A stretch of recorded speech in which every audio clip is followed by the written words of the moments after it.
Now in session. My name is John Michael. I work with the Metro Codes Department, and I'll be making the presentation of each of the cases to the board today for their consideration. Respectfully, we would ask that all of you please take a moment to silence your cell phone or other electronic devices just so that the board's proceedings are not interrupted. Certainly we want each and every case to receive all the appropriate attention, and certainly those audible distractions compromise that. Thank you in advance for your willingness to do so. With each of today's public hearings, the board reviews correspondence that's been submitted whether in support of or opposition to each of the cases. Additionally, the board reviews correspondence and recommendations from other government agencies as appropriate in preparation for each of the hearings. With today's hearing, staff will present the site plans, maps, photographs, and other information that comprise the case record for each case. At the conclusion of the staff presentation, the appellant will then present his or her case to the board. After the appellant's presentation, the board would hear from any of those wishing to speak in support of the appeal presented. If the appeal has opposition, the board will then hear from those parties. And after the opposition presents its testimony, the appellant will have a period for rebuttal. Under BZA rules, the appellant has 10 minutes for a presentation if there's no opposition. In contested cases, BZA rules allow for 15 minutes to each side for presentation of their testimony. Should the appellant wish to provide some rebuttal testimony, it's imperative that they reserve some portion of the originally allocated 15 minutes. As a reminder for each of the folks here in attendance today, the 15 minutes is cumulative, not per person. So if there is a group of you here on one particular case, it's imperative that you divide up your time as you see fit, since there are only 15 total minutes to use. At the conclusion of each hearing, the board will deliberate and then vote on that case. The board is vested with the power to act on these cases under the provisions of the Metro Zoning Code, specifically Section 17.40.180. All of the section numbers that we refer to today come from the Metropolitan Zoning Code, unless otherwise denoted. That applies to the entire jurisdiction of the metropolitan government. The zoning code took effect on January the 1st of 1998, and I'll make the entire zoning code part of today's record. The Metropolitan Code of Laws required a record of these proceedings. Because BZA meetings are recorded and broadcast to public television at a later date and eventually uploaded to YouTube for online viewing as well, it is imperative that anyone addressing the board please come forward to the table here at the front of the room, turn on the microphone, and introduce yourself by name and address so that we have a correct record of your presentation. Make the desired presentation to the board, and then they will continue. The Metro Code also requires that 4 members of our 7-member board are present in order to establish quorum.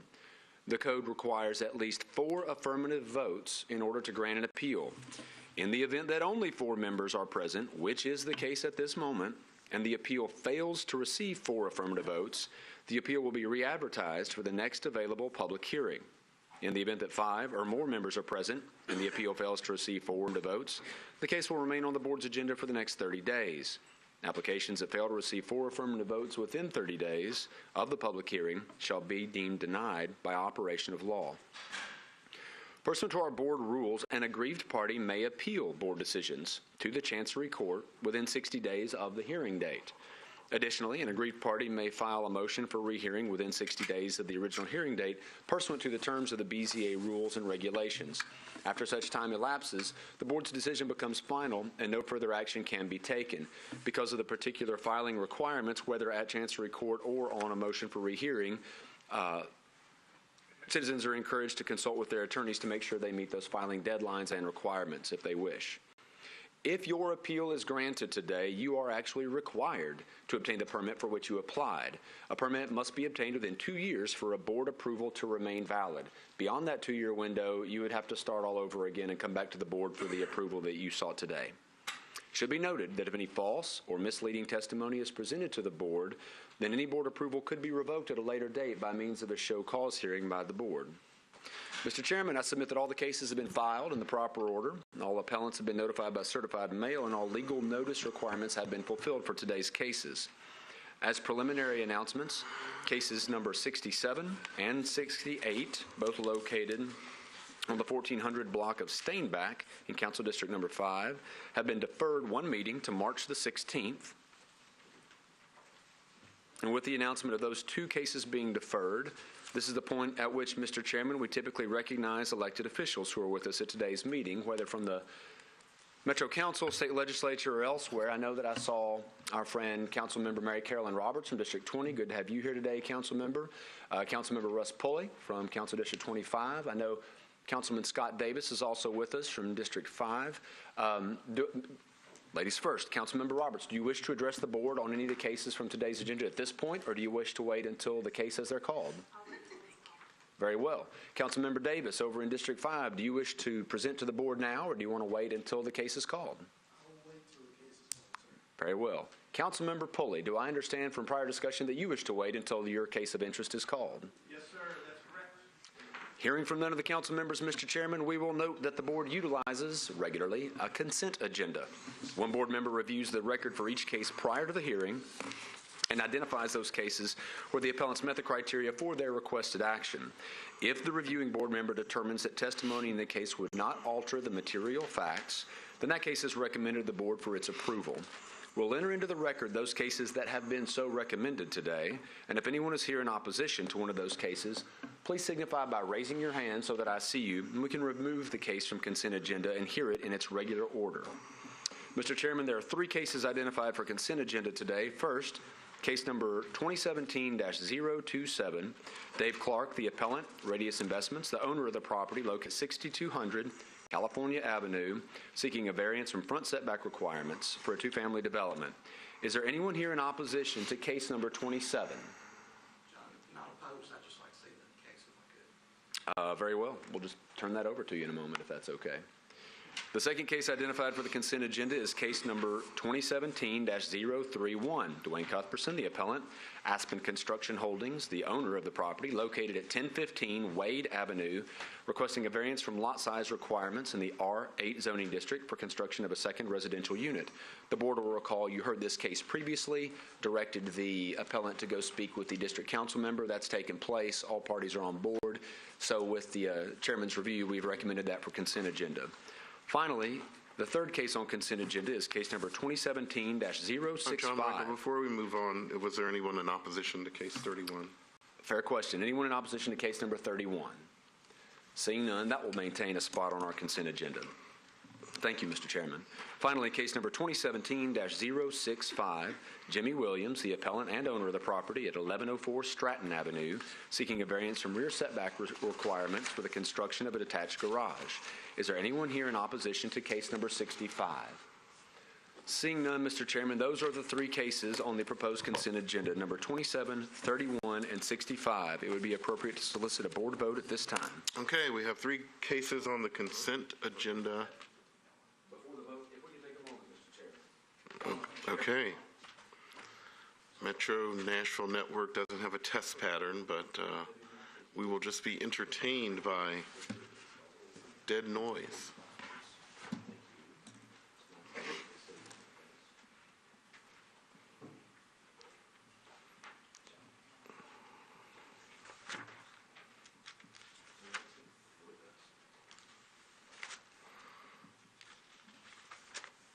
Mr. Chairman, if you wish, you could take a vote on the other 2 cases at this time. Again, Yes. if you wish, that's case 31 and case 65. I think we should. So let's take up case 31 and 65, which is on the consent agenda, been moved to consent agenda. Is there a second? I'll second. Okay, motion's been made and properly seconded. Any discussion about these 2 cases? Seeing none, all those in favor signify by saying aye. Aye. Opposed? 31 and 65 pass. And should it be the board's pleasure, we could proceed with the first regularly slated case while we're waiting to determine whether that third Sure. case goes on consent? Sure. Very well, we'll proceed.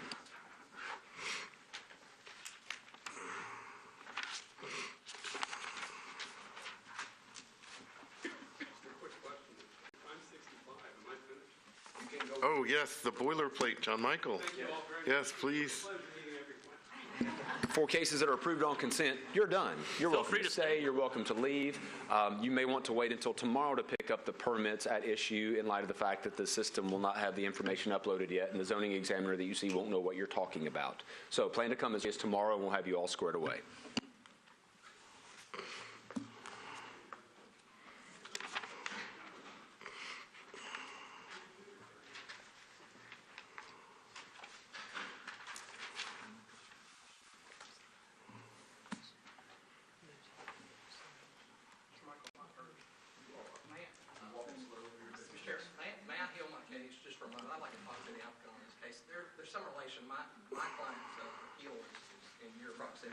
Okay. And I just want to talk to you about that for a moment.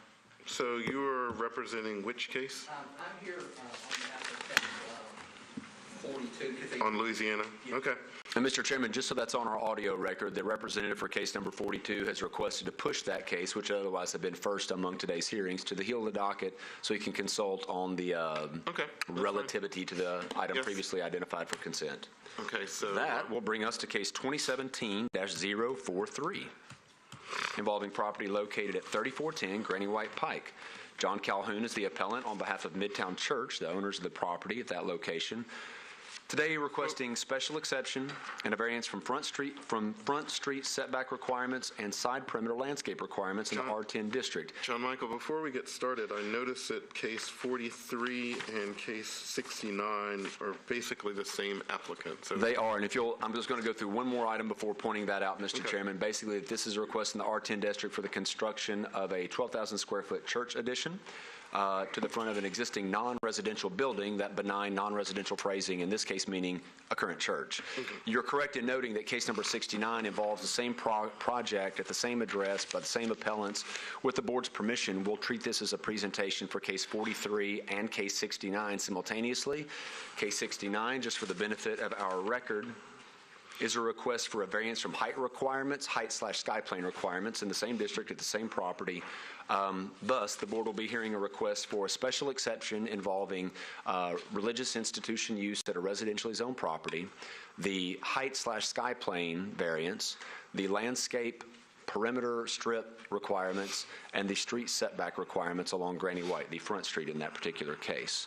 The presentation from staff, Mr. Chairman, involves this simple zoning map showing you the location of the existing church on Granny White. This is just slightly inbound from Woodmont and before you get down toward across the 440 Exchange and Sevier Park area. Aerial gives you a view of the layout of the current building that's located at this address. The site plan submitted shows a proposed layout for the church that would be constructed here with permission of the board. The second diagram, though simple, does give a sense of the height/sky plane concerns, and I know that Mr. Fulmer and others would be able to speak to some of the particulars of what is required and what they propose on that variance. From my somewhat recent site visit, a view of the property here in the upper left-hand, just from the corner. Lower right-hand is a view right across the street.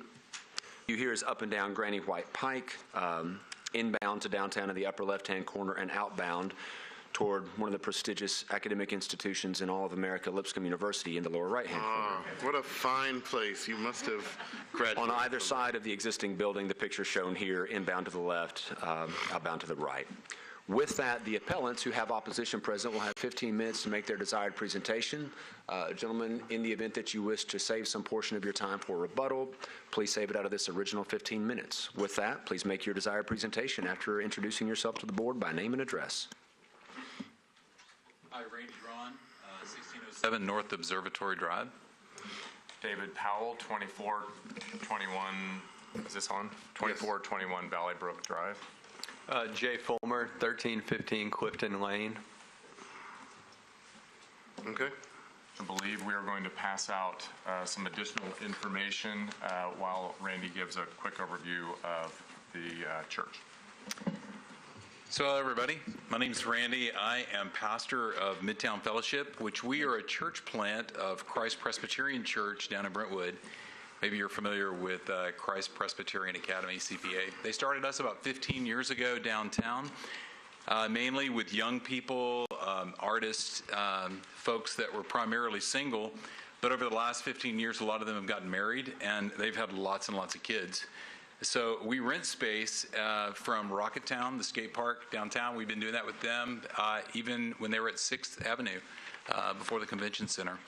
So we've kind of outgrown that space, and we've been trying to figure out what to do. And about 6 months ago, Faith United, the church that's at this location, approached us. And they're a church that has been in this neighborhood since, I think, 1950, when they first moved over there.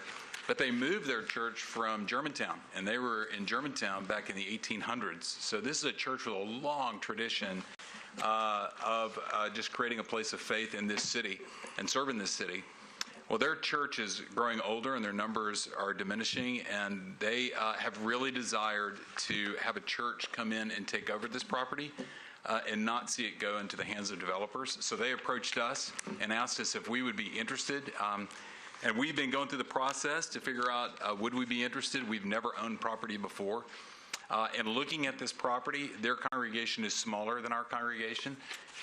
So to move to this property, we would have to make some changes that would be really essential to our mission and to continue our mission to care for the people, many of whom live in this community in the Green Hills area and live and work there. So some of the things that you're going to see today are really the project to help us create a space on this location that would allow us to continue to do what we're doing downtown and even grow with that. So I'll turn it over to these guys and let them explain some of the details. Right. So, my name is David Powell. I'm on the building committee. And Jay is a civil engineer on the project. And with us, behind us, are representatives from Kin and Calhoun, the architecture firm that we are working with. I think it's important to also note, Randy, if you can speak to this, the various interactions with neighbors in the neighborhood meetings, just to set the table on that. We've had 4 meetings with members of the community to discuss our plans and to get their input, the last being just a couple of weeks ago. Yeah. Mm-hmm. So the first was without any drawings and was Randy at a neighborhood meeting that had already been scheduled just to introduce himself and the idea of the project and hear initial feedback. The second was with a site plan, no more additional information than that, but with a site plan with a group of people, the representatives from the neighborhood that were, I believe, gathered by the council person. And then when we were ready to actually present the entire design, that was the first formal neighborhood meeting, open invitation specifically about this project. And obviously that was to inform the community what our intent was or what our intents are, and to hear feedback and concerns, and then of course modify or develop the additional information required to help inform the community what we would be willing to modify or help explain if there was a disconnect on some of the issues. So with that, let me just give you a very quick overview, and because we are going to be a little bit limited on time, let me just say the first 3 pages are all about the existing conditions. The first and the third are more or less what you've already seen in the opening. The second page is a site plan, just to have an apples-to-apples graphic with what's on the screen right now. The existing conditions are shown on this second page, and it shows the existing church building and a stone building that is behind. The stone building is 3 stories tall, the lowest level being a partial basement. And the existing church building is a 2-story building. Combined, it's about 20,000 square feet. And you can see how the parking works, which is probably not what Public Works nor planning nor zoning would allow today, because there is a continuous full bleed of asphalt between Knowlton onto the parking area, as well as a curb cut. Well, there are no curbs, but an access point along Granny White, which we'll talk about in a moment. There is currently this parking is around 50 spaces today. So if you'll flip to the 4th page, which is an updated version of what is on the screen, but essentially the same site plan but with more information, you'll see that what we are proposing is to keep the stone building, which was something that we had not planned to do initially. Parking, as you can imagine, was a big topic for us internally and also with the community, and so we had assumed that it would make more sense to remove the stone building and have more parking. That was immediately met with a lot of opposition, so we are keeping the stone building. I want to make sure that's very clear today. And then you'll see on the left in the light blue a proposed addition, and that footprint is about 11,000 square feet. There's a portion of that would be a second floor, but the total square footage is around 15,000 square feet within this 11,000 square foot floor plate. And that includes a new large room that would serve as the sanctuary, and that's a 400-seat sanctuary, a meeting place. You'll also see curb and gutter, sidewalks along the streets, the landscape buffer along the north and east edges, property lines, abutting residential neighborhood, and the parking screening, landscape screening along Knowlton, and additional trees along Granny White. The intent is absolutely to meet all Metro requirements for landscaping around the perimeter as well as internally for tree islands and such for the parking. This parking lot is 119 spaces.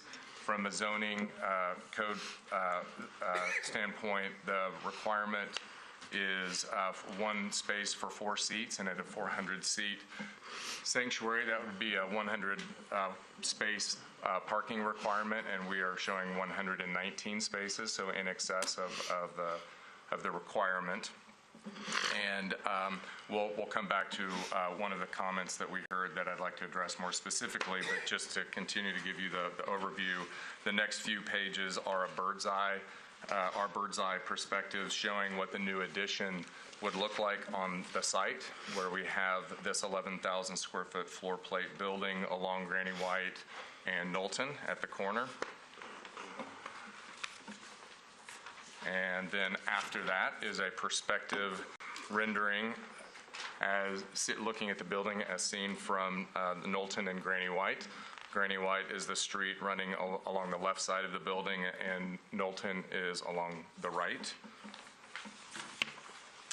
And the next 2 pages show an exhibit that we developed for the second, or the fourth or second official design presentation neighborhood meeting in response to questions from the neighbors to the north, asking what the north side of the new addition would look like and how visible would it be relative to their property. In terms of setbacks and landscape buffer, everything is compliant without a variance request, but we wanted to make sure it was very clear what this would actually look like. Now, this became a bit confusing. If you look back to what's on your screen, on the northwest portion of this property, there are power lines. A lot of questions were asked that we had a feeling about, but were not able to speak confidently about what the solution would be. These are NES lines, and so how does that coexist with the landscape buffer and therefore affect the sheet that I was just talking about? We have since been able to determine that those overhead lines are completely dedicated to the existing facility. In other words, they're not feeders for any of the residents to the north. And with this new addition, it would require a new electrical service, and therefore we would be providing a new route to a new electrical room underground and abandoning these lines and poles. And so that issue more or less goes away. So when the addition happens, the power lines and power poles go underground and are routed properly so we can actually maintain the landscape buffer to the north in its fullest extent. Okay. So there are additional diagrams on the last page that show what these sections look like for the landscape buffers along the north and the east side. Showing the existing homes, the property line, and then the proposed structure. So all of that is per Metro requirements. Additionally, there were questions about traffic, and I'd like for Jay to speak to the traffic questions and what our responses are to that. And note you have less than 4 minutes left. Yep. Right. I'll be brief. So the big concerns, to recap, are landscape, traffic, and stormwater. John Michael mentioned landscape strip as one of the variances. We are not asking for any variances from landscape. I'm not sure. It was originally noted that way, and we removed that. It was just a clerical error. The stormwater, we will fully comply with all regulations, so it should not be a concern. The traffic, there's an existing access point to Granny White. You can only see about 200 feet to the north before you dive down a hill. That does not satisfy most design standards for traffic engineering. It's a dangerous left turn out to meet that. The stopping sight distance is inadequate. We'll be removing that access with the expansion. And then on Knowlton, we intend to add one access point to the rear of the property, but we'll be removing a large expanse of curb cut. That should alleviate most of the access concerns coming in and out of the site and provide a safer environment for any pedestrians and cars traveling in that area. There's also, we don't anticipate an increase of cars on a day-to-day basis except for on Sunday. Right now, today at 11:30, that parking lot was full and people were parked on the street and people were parked in front of the neighbor's house across the street. There's 27 staff members. If you put them all on site today, it'd be an equivalent amount of cars, but we'd have a parking lot to put them in. On Sundays, we are committed to having a crossing guard or some sort of police traffic control to help with any traffic concerns. Leland Lane is 1,000 feet to the east, and Granny White is obviously in near proximity. So we've got great access to roads that are sufficient. I'm going to stop there. For full disclosure, I'm a neighbor to the property as well, within 1,000 feet, and so I'm wearing both hats. I'm fully in support of this. We'll save the last minute and a half for the rebuttal, though. I've got a question. The Planning Commission had recommended that we approve this project, but they also had conditions, and I think that one of them you said that you were going to comply with, and that was that all landscape standards were met. The others related to sidewalks along Granny White and Knowlton, and I don't see any of that. I see some sidewalks. I mean, I see a pedestrian-friendly environment for the folks coming to the church, right. but I don't know that. I guess. I'm sorry. Have you run this by planning? Did they consider this to be the sidewalks? Because what I read was, when folks park, if folks do park on the street, how do they come onto the property, and are there sidewalks for them? And right. Explain your sidewalk philosophy here for me. There will be sidewalks per code. I think it's important to point out that the plan in your hands is an updated plan from what is on the screen. Yeah, So I'm looking at. The plan in your hands has I'm looking at- continuous sidewalks. I'm looking at this right here that doesn't show. Okay. Right. So It that shows- was really more to It show shows the really building. nice sidewalks here. It shows something to the curb and a few sidewalk there on the other side of the wall, but it doesn't show anything down here by that parking lot. So what's the current sidewalk plan? We would like to go on record that we will satisfy all the sidewalk requirements. The intent of that image was not to demonstrate any variance from a sidewalk. It was just to demonstrate the height and the setback. There's an existing stone wall along Granny White that we need to work around. So when you say all the sidewalk requirements, are you saying that you would go with the Planning Commission recommendation or just what's required? And is there a difference? Do you know? And I don't know that I'm asking. I mean, I'm not challenging you. Pick a spot. I don't know the answer. No, I don't think there's a difference. We have heard, we fully intend to build the Granny White sidewalks. There's been some neighbors that have said, well, why don't you look at allocating the Knowlton to connect to the north, because there's a gap to Battlefield with no sidewalk. Either way, we'll either build them up and down Knowlton or work with the city in their recommendation.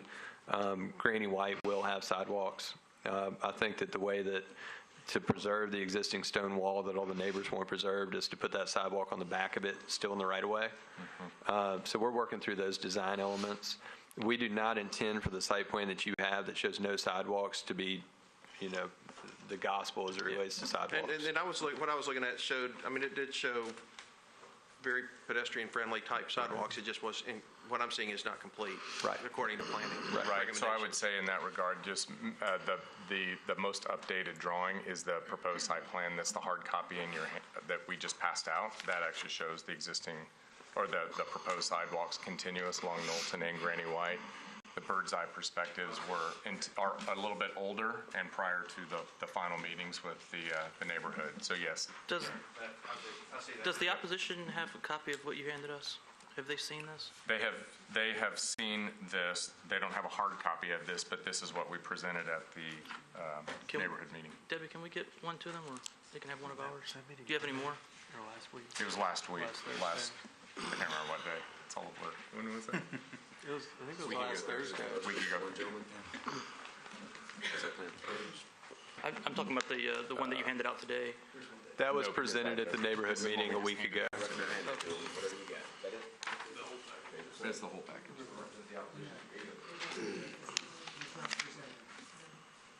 Thank you.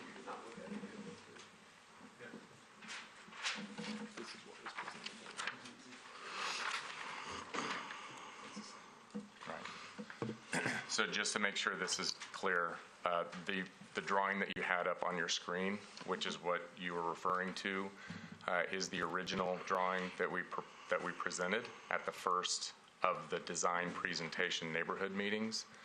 The second neighborhood meeting is what you have in your hands now. And then can you tell me the setback, I know that you're asking for a setback from Granny White, and can you tell me how far the new addition will be from the street? I know, because setback is from property line, and often there's right-of-way, and so sometimes when folks hear it's a X-foot setback, they think, oh, it's going to be that far from the street, and sometimes it is, and sometimes, no, you had 10 feet because of the right-of-way or whatnot. So do you know exactly how far it is from Granny White to the new building? Well, of course, that becomes more complicated when the MCSP kicks in, and what Jay was referring to a moment ago, it's not as clear-cut as typical projects because of the existing stone wall.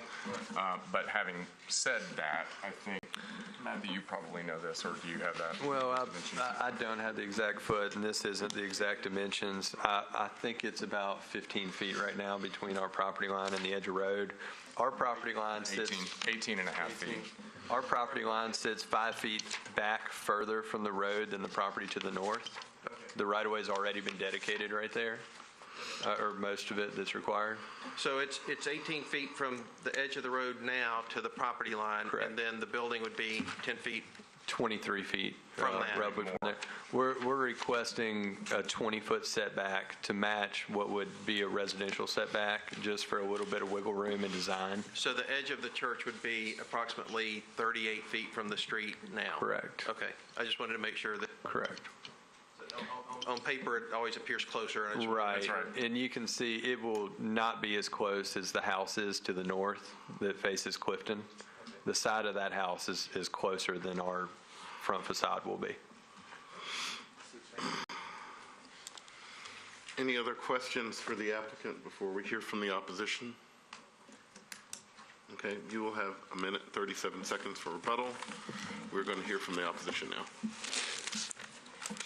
And I'll remind the opposition that they have 15 minutes as well, but it's cumulative, so you have to equally divide amongst your groups of who's speaking, or maybe there's only one person speaking. Anyone else that's going to speak, please come forward. We have many seats up front. And please identify yourself and your address for the record. Can you hear me? My name is Ed Carter. I'm a homeowner at 1001 Knowlton Avenue. And Jane Lacey, homeowner, 1139 Clifton Lane. I'm here to represent the neighbors on Knowlton. We had a meeting last week. We've been trying to catch up with the very quick timeline ever since signs appeared on our block that there was going to be a zoning appeal hearing. That was the first instance that most of us heard that there was to be a change, and we've been trying to keep up with the rapidly evolving news of the change ever since. Knowlton Avenue and Clifton, that surrounding area, is kind of the neighborhood that planners have in mind when they talk about a model blended neighborhood. As you can see from some of the renderings here, we've got a variety of building stock, multifamily, two-family, single-family, and the institutional one. Now, last week, as we gathered, our neighbors are well-known to each other. We look out for one another, and last week we had a meeting to consider changes that were afoot, and it was kind of a town hall discussion. Everybody had a chance to speak, and at the end, we unanimously agreed to present opposition to requests for variance in setback requirements, in height restriction, and to oppose any override of Section 1716 170E and its requirement that such institutions have ingress and egress on a collector or arterial street. Now, having said that, let me say, we're not opposed to a church in the neighborhood. To give you some history, as you know, we can have heard, the church has been there a long time, and we've had a great interaction with the pastor and members of that church for a long time. And our neighborhood is one that has transitioned successfully through decades of change, all done within existing zoning requirements. So we're here just to point out a couple things. This board's instructions to any appellant contain two critical elements: communication with the affected neighbors and a demonstration of a hardship that requires the variance. Those from what I read of your own instructions, that's very clear. Now, number one, I'm going to tell you, the communication from the church to the neighbors has been poor. Despite what they said about several meetings, I've never seen this. I live on Knowlton. I've never been personally notified of a meeting that was to take place. And many of my neighbors report the same thing. Now, but more important than that is this hardship aspect. Now, and in their own presentation just now, I didn't hear a word about a hardship that requires them to build outside existing zoning requirements. It seems to me more of a choice, on a convenience, a desire to present a certain design element rather than a requirement by hardship. I read in their submission, they talk about a hardship of drainage from the west part of the property to the east. But it seems to me the problem with drainage, which drains now perfectly well, we don't ever experience flooding on the street. So, but what their plan to replace the front of the building with a large block, that creates a problem for drainage in itself. So the request for variance from drainage is created by their own design choice. The same is true of the height limitation. If you look at that that plat in front of you, you'll see that between the existing building and the stone house, there's as much room as there is on the Granny White side of the property to put this sanctuary. So they could build within the existing setback and height requirements and achieve what they want.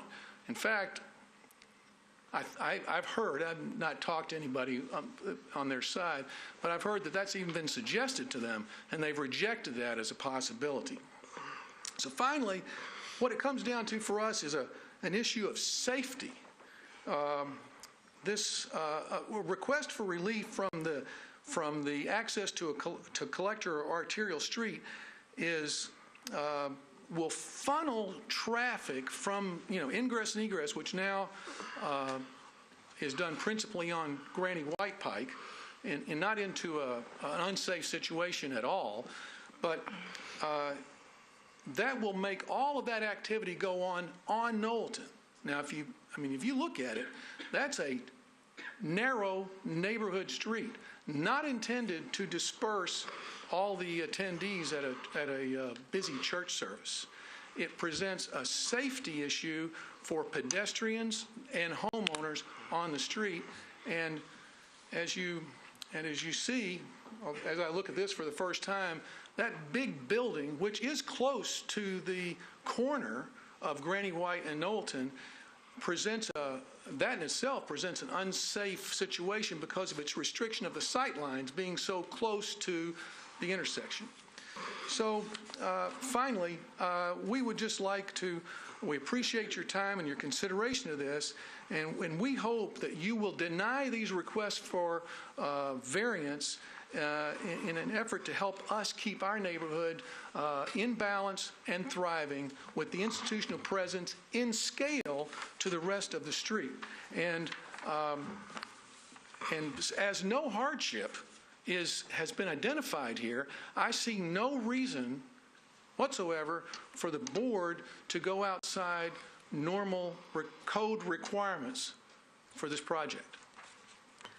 I'd like to ask our Metro attorney for some help here. And I always get this confused, Tennessee RFRA and RLUIPA, and how the burden is on the government, not the applicant. And can you go through that with us? Sure. So RLUIPA and RFRA are both the federal and state laws that deal with religious institutions, and they provide, actually I'll read you, the state law specifically says no government entity shall substantially burden a person's free exercise of religion unless it demonstrates that application of the burden to the person is essential to furthering a compelling governmental interest and the least restrictive means of furthering that compelling governmental interest. So in non-lawyer terms. Right, so that's what I'm Tell me what a compelling government interest is and how it applies to what we will talk about today. So there are three criteria that y'all need to address today. Y'all need to determine if the request by the applicant is essential to carrying out their religious mission. If you determine that it is, in fact, essential to carrying out their religious mission, then you have to look at whether or not Metro has a compelling interest in regulating it. So, and that's for y'all to determine what is Metro's reason for regulating these, height and setbacks. What's our reasoning for doing that? And if we have a compelling interest in regulating that, y'all would need to clarify what you think our interest is. And you also would need to find, the third element is that you would need to find that our regulation is the least restrictive means of achieving our interest. So I can't really get into the facts of the case and whether or not it meets an interest. That's for y'all to decide. I can just tell y'all that y'all need to decide, is their application, is their request fundamental to their mission? And if so, what's Metro's compelling interest for regulating it? And is there another way that we can regulate it that would be less restrictive, or But regarding the variance requests, from what I understood from our training last week, is they don't actually have to prove the hardship, the applicant doesn't? Well, correct. You'll have to look at whether or not their request, in requesting a variance, is the variance necessary to is it necessary to their fundamental interest? I'm sorry, their fundamental mission. Am I answering your question? I'm going to ask again. I didn't see this one asked the first time, but the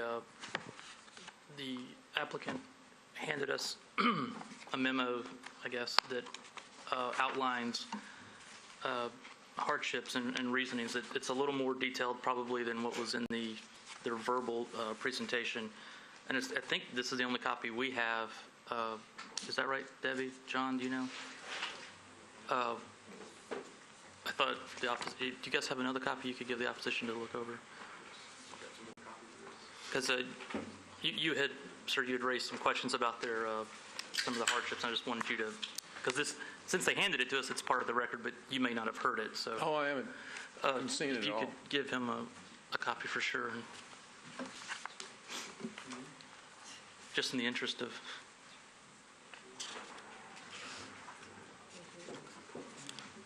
If you want to take Chairman, if we could maybe, if he wants a little time to look at it or something, to be fair.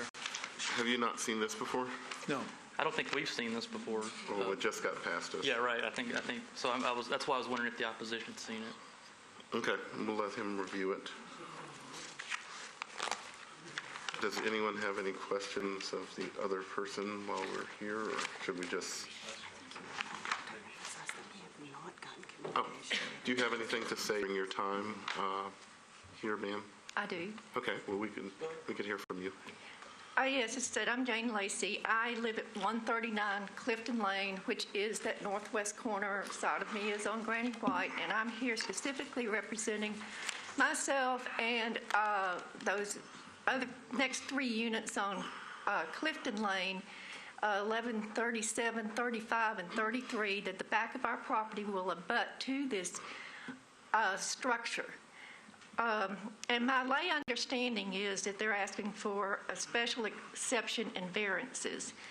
And I understand that special exceptions used to allow such zoning uses as a church or school in a residential is the way I understand it. But these rules are seen as appropriate, but only after being reviewed to ensure the special exception provisions have been met.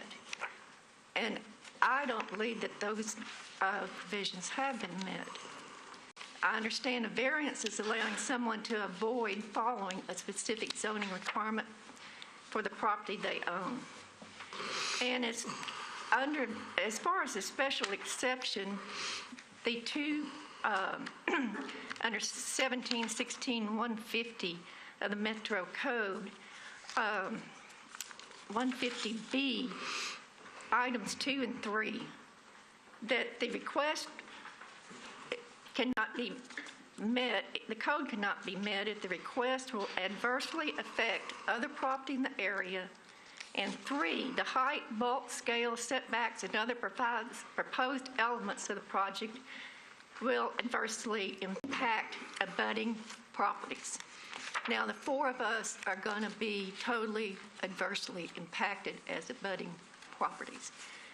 The proposed new church is almost 1.5 times the existing church. Now, the original plan I got from planning after the first notice said 12,000 square feet. I notice now they say 11, but regardless, the 11 plus existing 75 is in my head 18,500 or almost 20,000 square feet. This massive building is proposed for a relatively small lot. My understanding that it's less than 2.5 acres.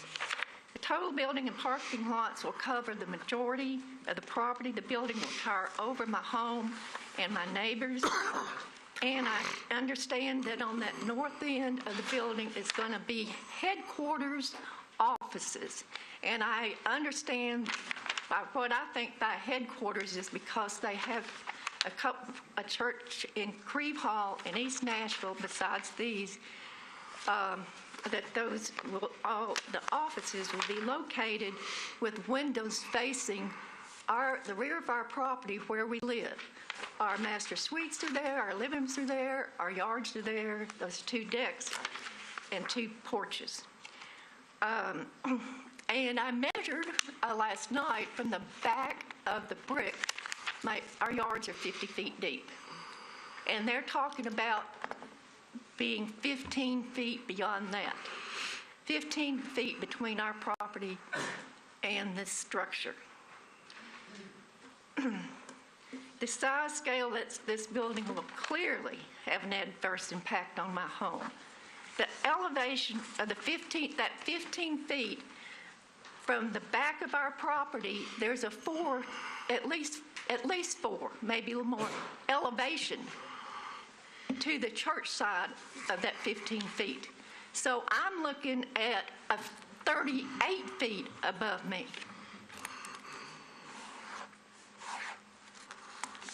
The applicant on 3, item B3, the height, bulk, scale, setbacks, and other proposed elements of the project will adversely impact abutting properties. The applicant's requesting multiple variances to accommodate a proposed building that does not meet the code standards for height, setbacks, and scales. And my understanding, the size and scale of the proposed building will affect the privacy on my property and simply create a massive neighboring quasi-commercial structure that far exceeds what is reasonable for the relatively small residentially zoned property. The back of this building, the back of it is going to be along Granny White. The existing church is a scale and size that is reasonable for the neighborhood. And on the variances, I think my neighbor Ed mentioned a little bit, it has to be unique to the property, and granting them will not be injurious to other property improvements.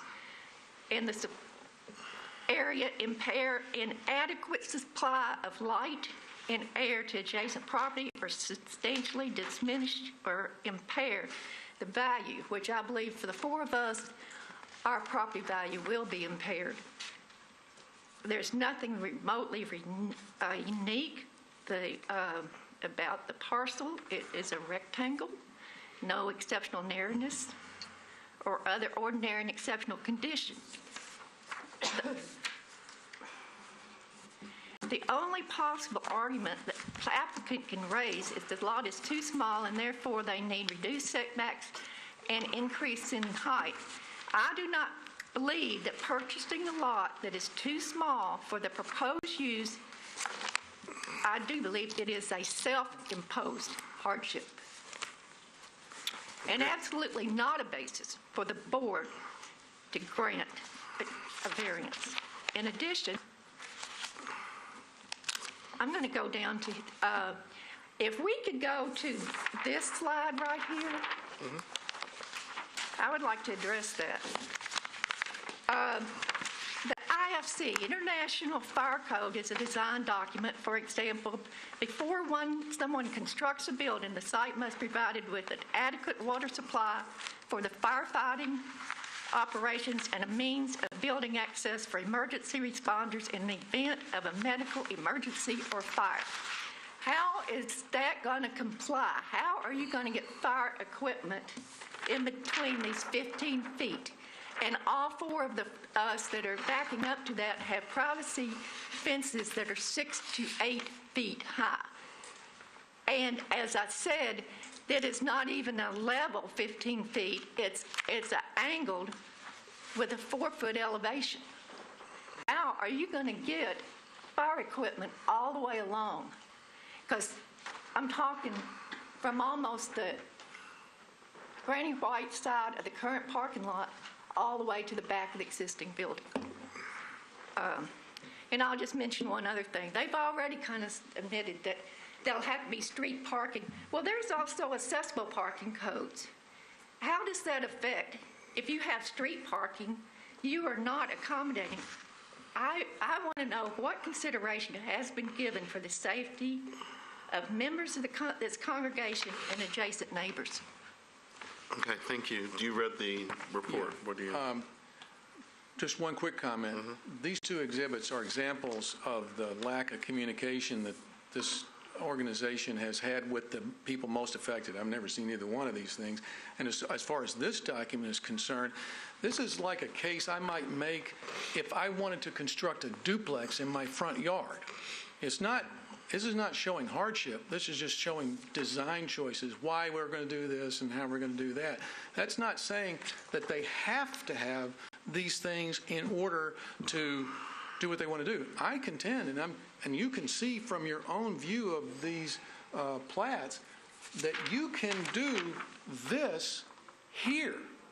Here is within the setbacks and the height restrictions. So I can't understand why you would consider granting a variance for something that is a choice, not a requirement for what they want to do. I think if you ask them, they'll have to clearly state that they want to put it there. They don't have to put it there. And they're close to the street and too high. They talked about saving the house. Do you object to the house being torn down? I don't object to the house being torn down. The Metro Historical Commission objects to the house being torn down. They suggest that it qualifies for National Historic Register. That's their opinion. John Michael, is this in a conservation zone?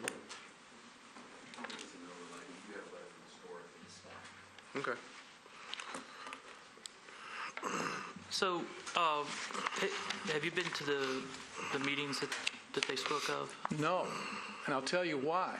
I was only aware of one of them prior to it happening, and that was within a few hours' notice. I had other plans.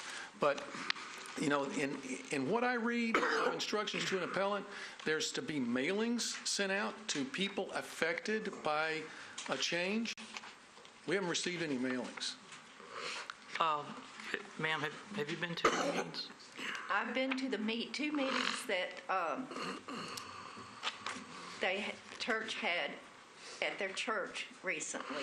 Now, the private meeting that the councilman had with some neighbors, but most of those neighbors live on the other side of Leland Lane.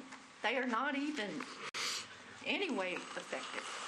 But as far as us and that are here, we're not aware of that meeting. Was the council person at the meetings that you attended? At the church, the last two, yes, he was. And I'm getting to a larger point here. So forgive me while I ramble. The point I'm trying to get to is, do you feel like there is a solution that could be found that the opposition and the appellant could agree on? And I'm asking about the meetings. Do you feel like the conversation can or has been going that way? Or do you feel like it's productive, these meetings? No, I feel like that, you know, it's like it said, it was suggested at the last meeting that they look at putting, and let me tell you, the backside, I actually measured that, the backside of that existing church, if they put it there, is 6 feet lower elevation than the front where they want to put it. So it would not be as obtrusive of a building if it were put there. In the location between the house and the existing church? Yes. And I would not have any objection, but it is a 6-foot drop from the front of that church to the back. The basement is open to in the back. Mr. Carter? Yes. Do you feel like there's a compromise or something that you or the opposition could be happy with? Well, I'll answer the question this way. You know what, the meeting I referred to that we had with our neighbors on Sunday, we invited them to come to the meeting, a representative to come to the meeting and talk with us about what they had in mind. And they declined to come. Now, I feel like there is I'm fairly sure you could find some common ground because, as I said, we've had a good relationship with the church for decades. What I don't understand... You need to correct. We asked them to come knowing we had the meeting. They declined. Ma'am, please identify yourself for the record if you're going to speak here. I'm Laquita Martin. I live directly across from the church. I did attend both meetings. I will say at the last meeting, my husband and I were the ones that organized the meeting that happened at our house on Sunday, along with the Carters. So what are you here to tell him? I'm just or tell saying us? that I wanted to correct him in that I asked at the meeting last Thursday, would you be willing to come and meet with the neighbors on Knowlton and walk us through the property? Knowing that I had this meeting planned, we were thinking of this meeting on Sunday, I wanted to correct him on that. Okay. I just asked, would you meet with us? And we were told, no, we've had enough meetings, no more meetings. We wanted to engage them and have them walk with us as we were planning. Who is them? The applicant? The applicant, yes. Okay. That's all I really wanted to say. Okay. Thanks. So, in answer to your question, there's, we've had a long history with the church. It's been very productive for both sides. I feel like we could have a productive arrangement with the church, the Midtown Fellowship. But we would like to see them build out their facility in line with existing restrictions and have less of a negative impact on our neighborhood. I mean, take a look at that building. that they're proposing at the corner of the street, which is outside zoning restrictions. Imagine one of your own, imagine the entrance to your own neighborhood with a building of that scale, and ask yourself, would you like to have that done when it was not up to codes? That it had to have a variance to be there. And you can see for yourself what it looks like. Imagine that at the corner of the street that enters where you enter your home. Is there an answer to my question on fire accessibility? And I know there's a Mr. Chairman, on behalf of staff, any such project would have to be reviewed by the fire marshal. So there is an answer, yes, and the answer is yes, the fire marshal would have to approve it, or they wouldn't be able to get a use and occupancy permit, like every other construction project in the city. Even if no matter what we do, they still have to get approval from everybody else, all the other agencies.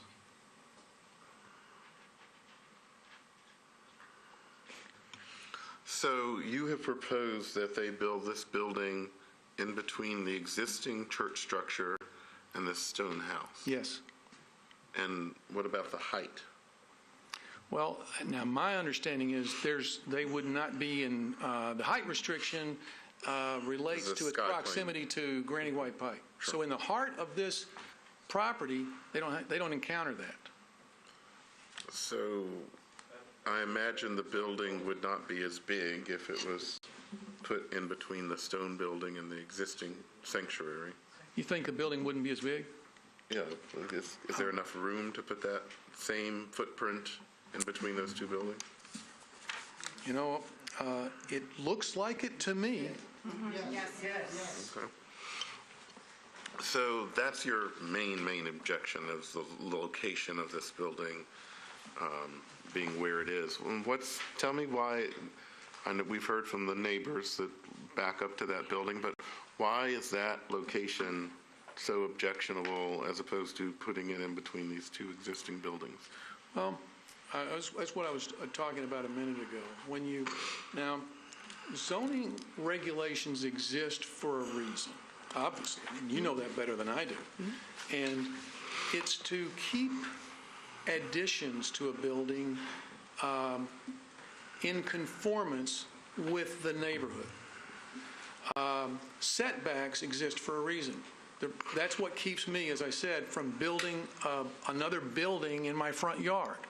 It's because it would impinge on my neighbors and it'd be a blight on the street, you know. So codes regulations exist to keep things within a certain framework. And this building exceeds that framework, not just in proximity to the street, which is important, but in scale. There again, I would suggest to you, Mr. Chairman, that if such a building were proposed at the corner of your street in the proper scale, you might wonder, why would they do that? Especially when on the property there's sufficient room to build a similar building. I don't, you know, and a hardship would be, for example, if there wasn't room elsewhere on the property, then you might say, well, this is the only place we have to build. It's not the only place they have to build. And it's a choice. It's not a requirement for what they do. This is It's not a requirement? How so? They say they're a church and they say they'd use this for worship. Oh, yeah. Well, they will. I'm satisfied with that, but they can worship in the middle of the property as well as they could on the perimeter of the property. So what I'm saying, Mr. Chairman, is that location on the corner with its extension into areas that are restricted by zoning, that is not required for them to have a worship place. Okay, so these mini community meetings that you said you attended a couple of them. I didn't attend any. Okay, you didn't attend any. You attended a couple. Did this location that you're saying in between the stone house and the existing building ever come up? It did. Our neighbor that was just here did ask them that question, and the response I heard was that that's not what they wanted to do. So the people who live, whose house backs up between the stone house and this building, they're fine with the building being put there instead of at the other corner? They don't object? I'm not sure, they're not here, but like I said, The people in Stonehouse?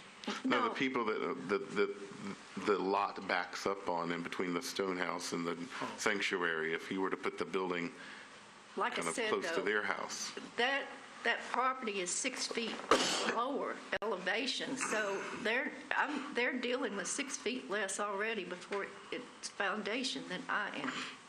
Okay. Any other questions for the applicant, the opposition? Yeah, I think we're out Okay, of, board members, well, we're out of time, but on complicated, passionate cases, and I think we ought to give each side at least 3 more minutes, if that's acceptable. Okay.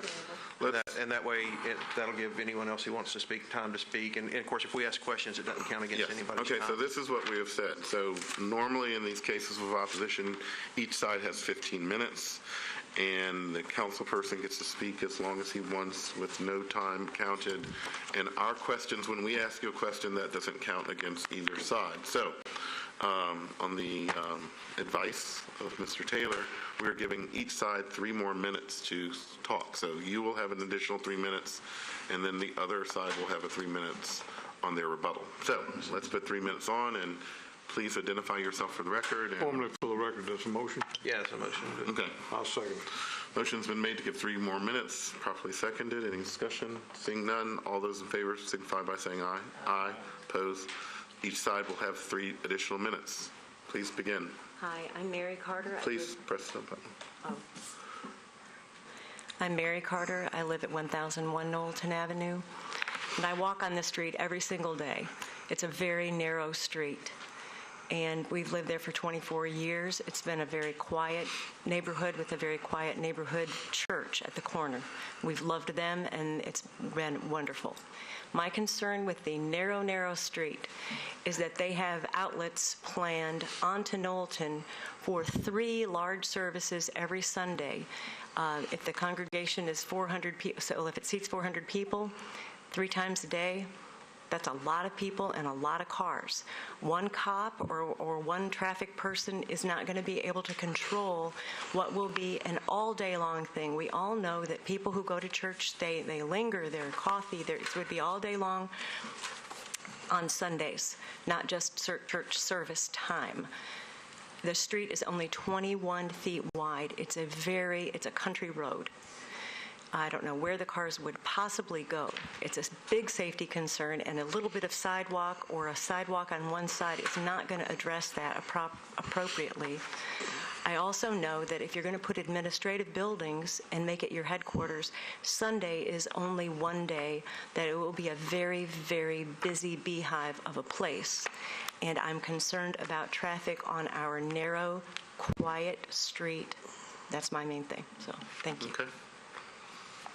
You have 1:26 left, or anybody else that wants to speak. I would This is just the like time to do it. comment that, as we would prefer to see it, if the church new structure was on the back, you could have continue some parking and outlet on Granny White, and all that parking outlet would not be on Knowlton. And I am an accountant, I'm an auditor, and in my head, if you have 3 services, they're not all gonna automatically leave the parking lot and jump in the parking lot. How does that gonna work? Where are all those cars going to be? And what about safety, as I said before, of accessible parking for these members of that church? I'll take the last 40 seconds. Very good. And just make another appeal to you to consider our neighborhood, which has transitioned through decades of change successfully, and we're asking, and this has all been done within zoning regulations, and I'm asking you to give us that consideration. Let us continue to evolve, thrive, and welcome new neighbors. I want to make that point. We welcome new neighbors. Let's just let them build the same way that the rest of us on this street would be required to build if we were going to add on to our homes. Okay. Thank you. We're going to hear from the applicant again for rebuttal. And they will have an additional 3 minutes to the time that was remaining on the clock.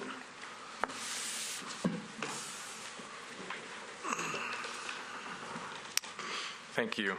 So obviously a lot was just said, so we'll have to respond very quickly, rapid fire, to a few of the comments. So starting with the height relative to, or the mass relative to the corner and sight lines, it's very important to point out that in your packet, the proposed plan, which shows this more clearly, but it is also on the original submittal, where the 20-foot setback line is. The 20-foot setback line is actually what the base zoning calls for residential. And the height of our building at that corner is no different than essentially a two-story house at that corner. So this doesn't happen and this whole property becomes multi-family or a series of homes, series of single-family. The issue is still the same. So that should not affect one way or the other. In terms of locating the building in between the two structures, it's important to point out that the design just simply relocated over into this new zone is still requiring a setback variance because it still has the conformity or the relationship to the existing church, which is also not a non-conforming. So we're still requesting the expansion of the non-conformity in that zone as well.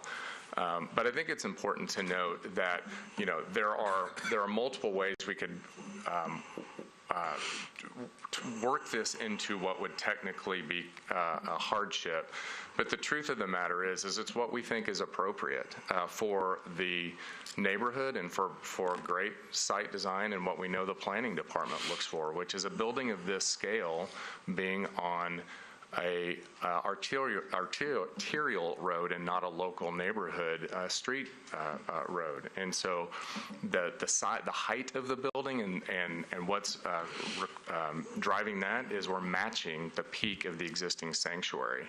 So we're trying to respond to the existing architecture and respond to the site conditions with an arterial on one side and the local on another. And it just seems, we actually looked at putting it in that location initially in between the two buildings, and while technically you can fit the square footage in that area, architecturally it feels very forced and inappropriate, especially since you have two very different styles between the stone house and the existing church building.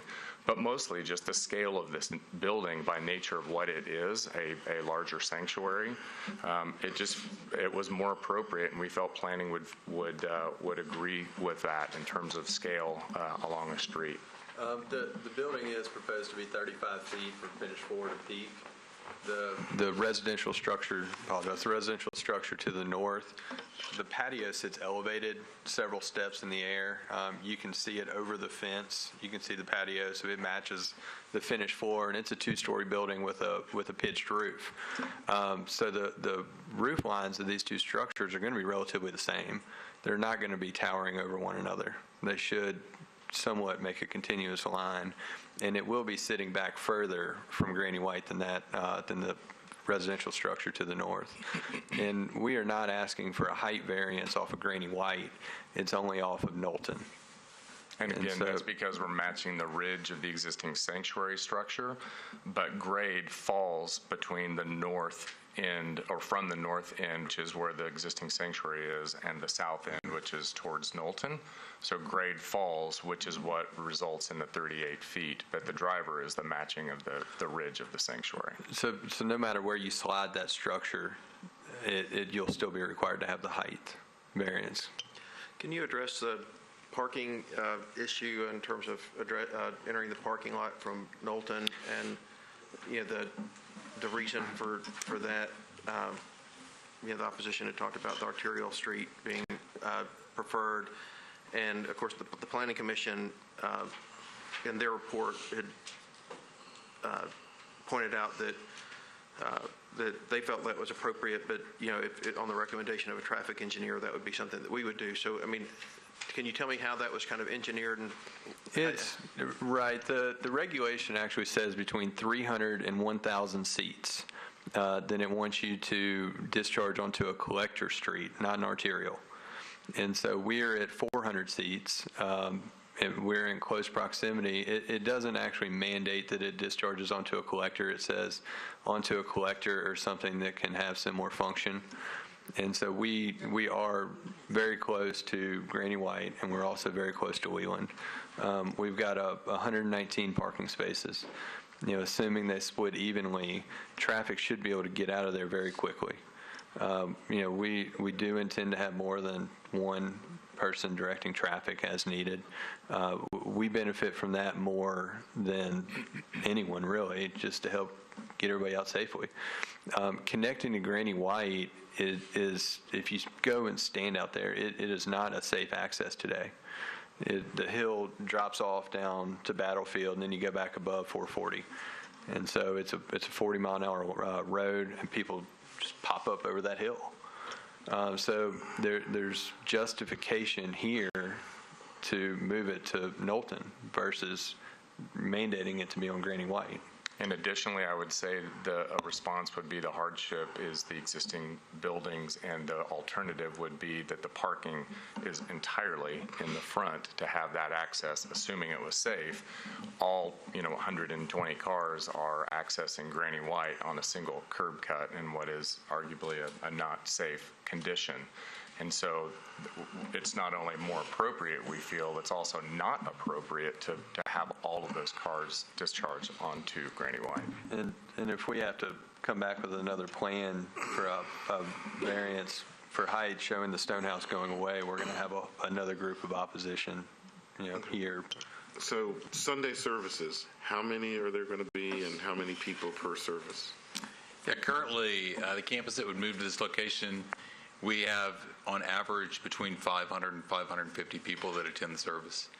Do you only have room for 400? Right, so we would immediately go to 2 services. It's been our goal to build a mega campus. That's why we have 4 campuses. When we collect a group of people from a community, we give them a pastor and send them back to their community. So we have a campus in East Nashville and Englewood, Creve Hall, they're right on 12 South, and then hopefully here. And the 12 South will stay open.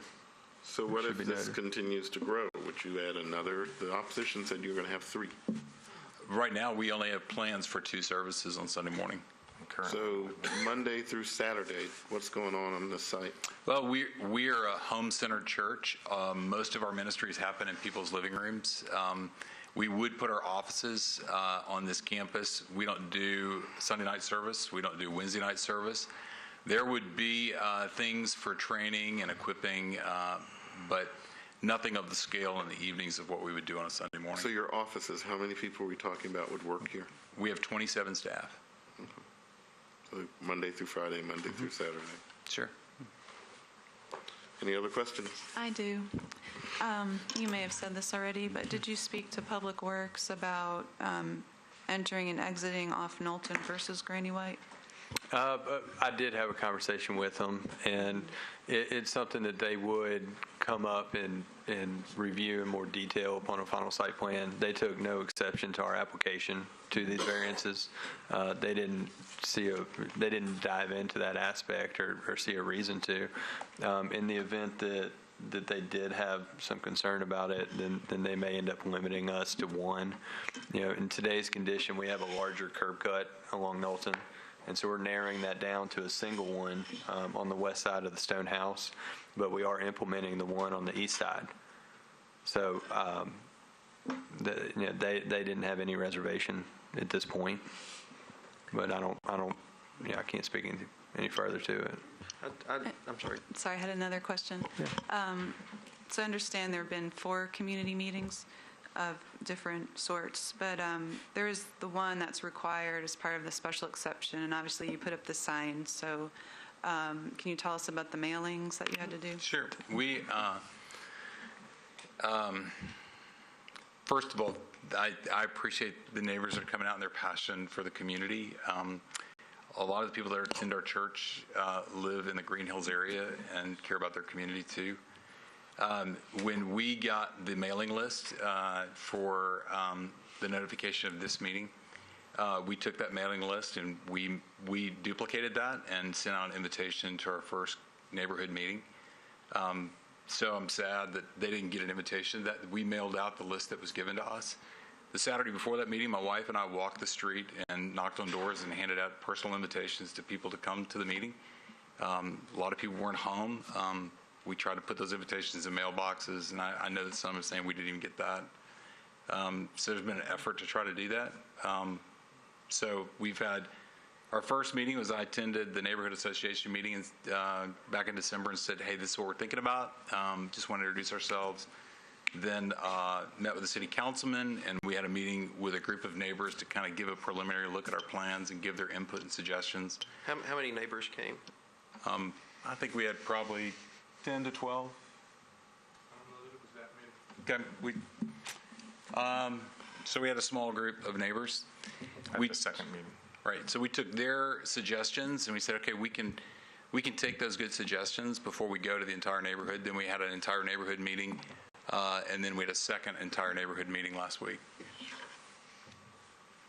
And how many were at the second? The first neighborhood meeting, I think we had probably close to 50, maybe more.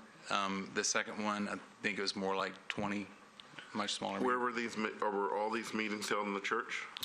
The first meeting was in the community center there in 12 South. The second meeting was at this location, the Faith United Church. Then we have a campus that's just down the street on 12 South, and we held the last two meetings in our sanctuary at our 12 South location. Why didn't you hold it here, all the meetings? A lot of it was just logistics of getting a hold of the pastor and matching up their schedule with our schedule. This is a site that's to be purchased. We don't currently own it. I understand. All right. Yeah. So do you feel like there's a compromise to be reached, or is continuing conversation with neighborhood worthwhile or productive, in your opinions? We'll ask that question to the council person. Not to put Russ on the spot. Thank you. Any other questions of the applicant? Well, I just want to ask if your request for the variance is denied. First of all, if the setback variance is denied, do you still need the height variance if you choose to build in this location? As I understand it, it's only necessary at the 20, which is allowed. You don't need the height variance. On Knowlton, we would. We're not requesting one on Granny White. But you would still need it on Knowlton. And the height is measured from the setback line. So if we didn't get it and you still put a structure at 40 feet along Granny White, then yes, you'd likely need it. But that changes the layout of the sanctuary and doesn't facilitate, what we're trying to accomplish. That's right. So I'm not sure if there would be a building there. That's right. Any other questions? Okay, thank you. Let's hear from Councilman Pulley.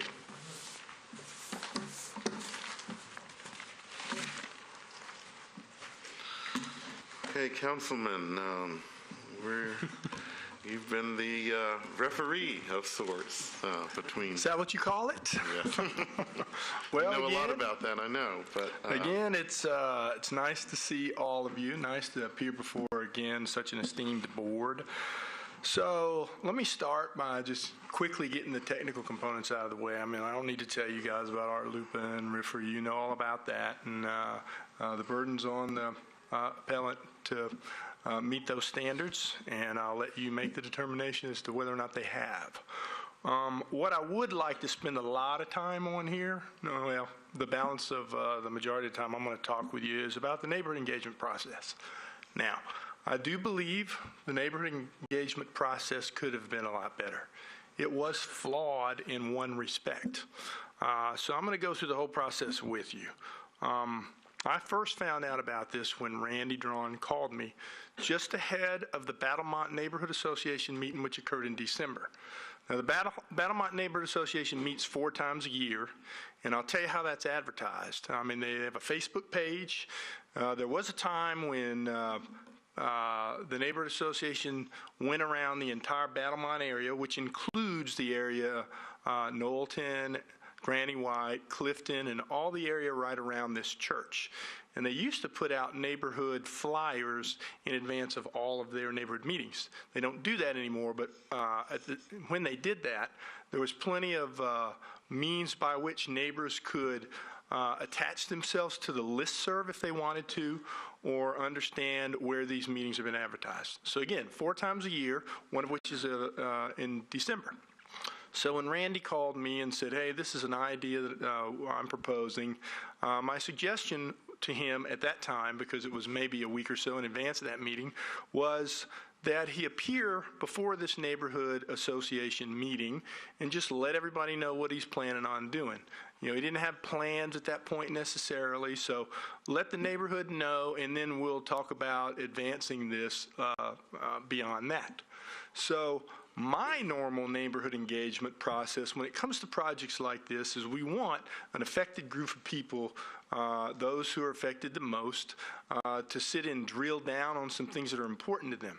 So I had a meeting with Randy subsequent to that at Lipscomb University where we talked a bit about this neighborhood engagement process. And then I remember getting a call from him, we want to meet on Monday night, and do you have any suggestion? And the desire would have been to walk around and talk to people who are affected by it and get them at this meeting, but there wasn't time to do that. I wasn't going to be in town. I was out of town. And so I suggested to Randy that at this meeting, I could give him board members and former board members of the neighborhood association, and they could start this process, and we branch out from there. And so we did, and we met, and I told him, because of my pulse on some of the neighbors and what I personally felt would be at issue, some of the things that I think he could correct before he ever gets to this meeting. One of which was the original thought I heard from him was to scrap the building and turn all of that green space you see up there into asphalt for parking. I told him I didn't think that was going to go over well, but you can hear from the neighbors. So I heard this characterized as a private meeting by the councilman, and I didn't run this meeting. It was my suggestion to the neighborhood association, or to the developers.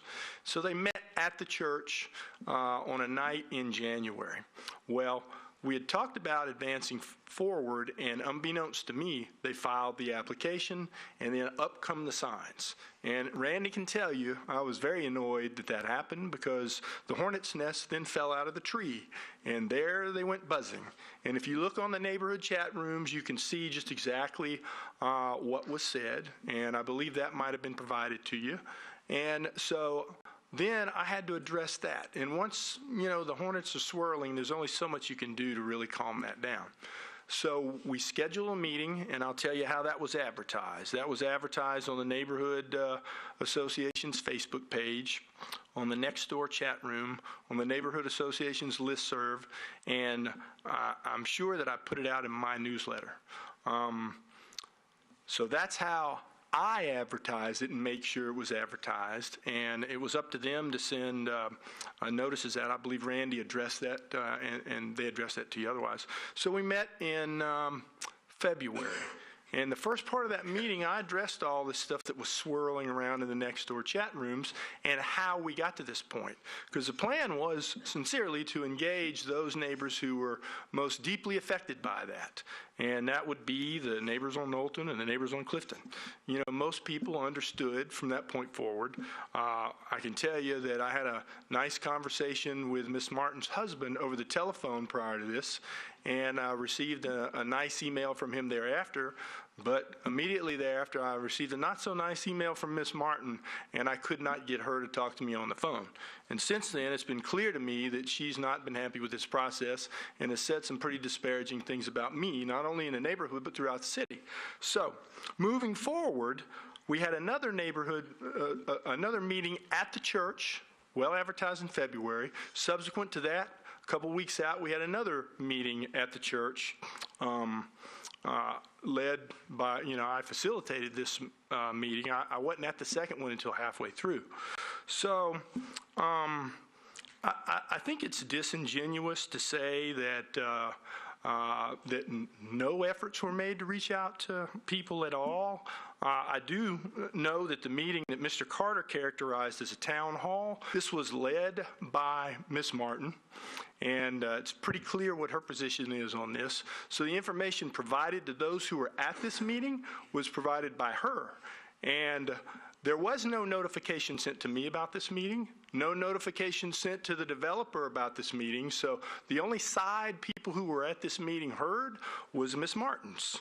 So that's the communication with the affected neighbors that Mr. Carter alluded to. Now, I have not heard from him. I haven't heard from him on email. I haven't heard from anybody. And so I think that overall, the neighborhood engagement process has not been the most desirable, as we say, moving forward. Now, I've heard you guys ask about compromises and these kinds of things. I think if we, I don't know. I don't know what the compromise would be wanted by the neighbors, but I will. Let me add one more thing. Is that a lot of people in the neighborhood who have heard from the church and have heard what their plans are, and they're not here today. They're very supportive of what is proposed and very supportive of wanting them here as a neighbor. So we appreciate you being here, Councilman Pulley, Yes, sir. as the representative of this area. So I guess what I want to know is, what do you think of this proposal? What do I think of it? One of the things that was important to me is to hear what was important to neighbors. Now, obviously, the group in opposition behind here, I haven't seen most of these people at the meetings. I have seen some, but I haven't seen most of them. I haven't seen Mr. Carter. I haven't heard from him. I haven't heard from those. But the ones I have heard from, there have been some adjustments made. One of the questions was asked about the person who abutted the property there. I believe that's Susan Booth, and she's been at the meetings, and she has expressed some concern, but I believe those concerns have been addressed, and she'd like to see that stone building, which is now the Pastoral Care Center, stay there, as many of the neighbors would. And we have a letter from the Metro Historical Commission dated February 9th, and it says that it was the house of very famous Nashville architect Martin S. Roberts of the architectural firm Hart, Freeland & Roberts, and so they are urging us to keep the building too. So I get, some of the concerns I hear from those on Knowlton that I believe can be addressed.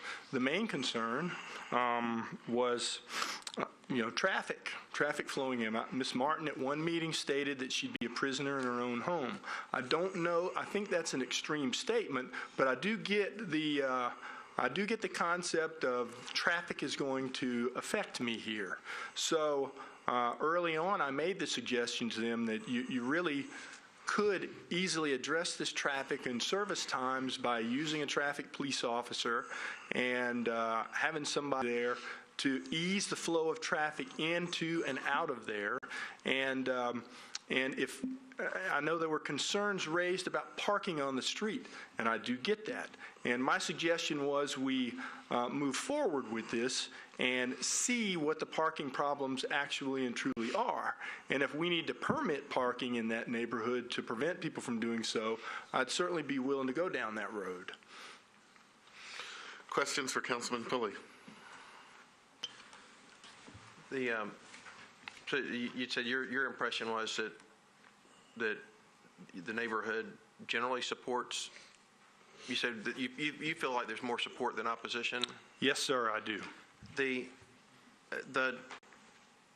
Planning Commission or the Planning Department staff has recommended that we approve with the conditions, and the conditions are the sidewalks on both streets and landscape standards toward the code. And I think that the latest plan that we have shows those conditions being met, and that was testified by the applicant. And the applicant has said that they would be willing to have crossing guards present, I would presume at any time that an event was held where the parking lot was assumed to be full or, at or over capacity. I would think they wouldn't need a crossing guard if they had a Wednesday night meeting with 20 people, but a major service would certainly be that. Are there any other conditions that you feel are appropriate that should be also considered, or does that meet the general concerns that I know you've said that permit parking and that kind of thing, those are things that we don't have anything to do with, but you could do later. But are there anything else that you think we should consider if we were to approve this? I don't think of anything off the top of my head at this moment, but I will address a couple of things that were brought up at these neighborhood association meetings. There was a concern that a landscape buffer, for example, with Clifton, the requirement is 6 feet, and there were some neighbors, one of whom is here right now, who didn't feel like that was sufficient. And I get that. I understand where she's coming from. She's got a 6-foot fence right now. And I believe that they're willing to entertain something a little better than that, a little higher than that to accommodate her. There was a concern about landscape buffers on the abutting property on Knowlton to the rear of the last parcel there, and that was addressed. So I believe moving forward we can address these kinds of things even beyond what we're doing today. With respect to the sidewalk, I'd like to have an ongoing conversation about that, because I do agree that it would be nice to take the sidewalk that's proposed for Knowlton and potentially entertain the conversation of moving it to Brandywine White Pike. I believe that would be more effective, but again, I believe that would require some engagement on the part of the neighbors and see what they think about that. Well, in the latest plan we have has the sidewalk all the way down Granny White and all the way down Knowlton is what they had submitted. So, all right, thank you. Thank you. Yes, sir. No other questions for the councilman? Okay, let's close the public hearing. Discussion. Our lawyer is Yes, going I to just talk to us. want to clarify my answer from earlier, because I kind of touched on this, but I didn't really elaborate. Because this is an application for a variance and a special exception, it would be proper to go through the usual analysis for variance and special exception. Okay. If the board determines that it does not meet the criteria for those two, then you would move on to the RLUIPA and RFRA analysis. Remind us, you just mentioned those. Talk to us again about what those laws are. So again, once you go through the variance and special exception analysis, if y'all determine that it does not meet the criteria for those, you would look at whether the request is critical to carrying out the mission of the applicant. If you determine that it is critical to their mission, then you would look to what is Metro's compelling interest in regulating this, and if the regulation that we have in place is the least restrictive means. So if there's something we could do that's less restrictive, then that would carry the day. But so if it doesn't meet, you don't get into RFRA and RLUIPA unless it doesn't meet the variance and special exception. If it doesn't, but they have a compelling interest, or I'm sorry, it's fundamental to their mission, and we don't have a compelling interest, or it's not the least restrictive means, then that would trump the variance and special exceptions. And that's state and federal law. Correct. Okay, thank you. Does anyone else have a question for our lawyer based on what she just said? Okay. Discussion.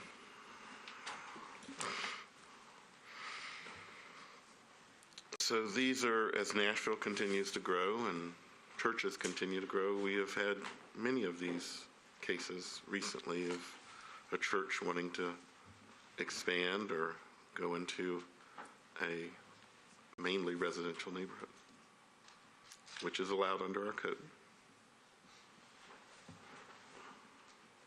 Well, I think this case, it is a little bit troubling to me. On the positive, there is a neighborhood, and I will say I own property in this neighborhood, that has been a small and sometimes uninhabited church. So in many ways, the neighbors have had it pretty well with this use of the property. If it continues as a church, I do think it makes sense that that property would expand, or that the use would expand. If the church doesn't buy the property, this whole area could be developed in another way that also will have an impact. Whether or not it's negative to the neighbors, I don't know. But it does seem to me that it's a large enough lot. There might be other ways to design the project, and maybe you guys can speak to this, but it does seem that they've chosen the best way to work within the way it's already laid out. And I would like for somebody to talk to me about that. I think they worked a lot with planning. I mean, we read planning's recommendations and actually historic's recommendations about the Martin Roberts house. I think it sounded like originally maybe that the plans were just to tear that down, but then historic and others said, oh, we want to keep the house. And so we asked the applicant about putting the structure in between the original congregation and the stone house, and he just described it as, three different kind of architectural styles just kind of sandwiched in very close together. Our architects think about location and what they've proposed. Well, I would agree. To sandwich the addition between the two existing buildings is just not going to work. I mean, to try to preserve that stone building and then put an addition right up next to it, it's just not going to do anything for the stone building they're trying to preserve. And I do think the addition, I don't think we can, I think we have to accept the size of it. I mean, and I don't know, David, you do more with church. I don't do any church designs, but I don't think the size is inappropriate. I think it's sized to fit the congregation. And so I don't know that it can be made any smaller and successfully fit between the two existing buildings. Well, as it relates to that, do you want to talk about what we consider for a special exception or variance as far as the size? You don't seem to object to that, but can you go through, based on our code, why? Well, I think as far as the size of the property, I mean, there's various ways to approach the size issue without getting into the religious issues. And I would say primarily, in my estimation, that the size of the worship space is a religious issue. And it's maybe cart before the horse. I don't know how you untangle the two, but if we're going strictly from the variance first before we get to the religious institution issues, I think that we have to make the assumption that the size is appropriate. Yeah, I think that's been shown by the record. They say their congregation is over 500 people, and for the well, and then actual even by code, one way to say what is the appropriate size is what will the property allow, and there are bulk regulations of how many, what acreage you need and what parking you need. So, assuming that their parking numbers and the sanctuary size and the acreage all match, which they are claiming they do, I think we can officially put the size to sleep. Now, as far as the location and the need for the variance, then we have to look, is there a hardship issue? And then I think the compelling issue is the stone house. Even though it is physically possible to put it next to the stone house, I don't know that would, by any estimation, meet the spirit of preserving the stone house. Right. And not to try not to repeat what you said, but I think that it bears repeating that kind of is the issue. So that leaves the third open location on the property, which we'll call the back down Knowlton, which I think would not fit into the plans and the definitions and what planning would like to see. So, but also, it seems that the sanctuary needs to be connected to the existing building in order to work efficiently. Right, and if it were any other business, or if it were a business or any other institution, we could almost ignore that and just play with the footprint. But since we are talking about how the facility works, you have now ratcheted yourself into the religious issue, which we are not addressing at this point because we haven't determined if we need to or not. This is my clumsy analysis, so bear with me. So saying now all of that, I think that we, even though it is a rectangular lot and there appears to be a lot of room, it's not that we necessarily will find this way, but I think there is a case to be made that there is a hardship in that sense. On the restrictive side, the restrictive size of the property is what is pushing the setback issues. And as the appellant has pointed out, the height issue goes hand in hand with that. Is we've got the existing church that we're trying to match on the height, and we're not going above it. So, and I think it's reasonable to go up to that and not, if they were going above it, you would say, well, why can't you just match it? And I think going below it would be really start to get into the size of the space, which would again throw you back into the religious analysis. So I think there is an argument for a hardship on the size and shape of the lot, oddly enough. Based upon the location of the historic structure? Based on the location of the historic structure. And again, that wipes out the middle spot, and the back spot goes against everything that the planning would want the site to be, how the site should be developed according to planning. What are your thoughts on the buffer? Are we talking on the north? Yes. I thought they weren't seeking a variance. They're not. They're not. Yeah, they've agreed to fully meet all landscaping standards. Because of the utility lines don't have to be there, so they can fill that in with. So what does our other architect think?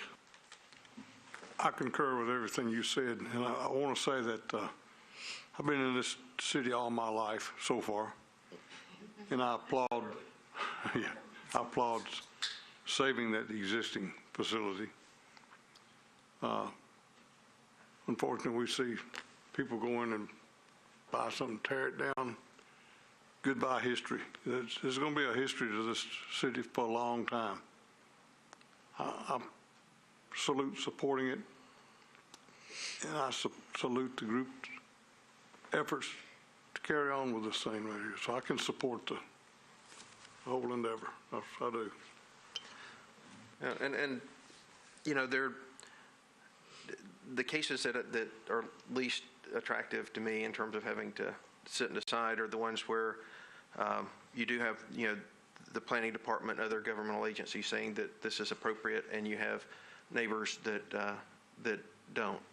And especially when the Councilman Pulley had described, I think very accurately, at least from our perspective, from the testimony, the communication issues and the way that this was rolled out to the neighbors was probably less than ideal and may have very much been a factor in some of the passions that we're seeing. So I do respect that and appreciate the neighbors come in and appreciate the concerns that they have, which I think with this type of dramatic change on a piece of property will have an impact.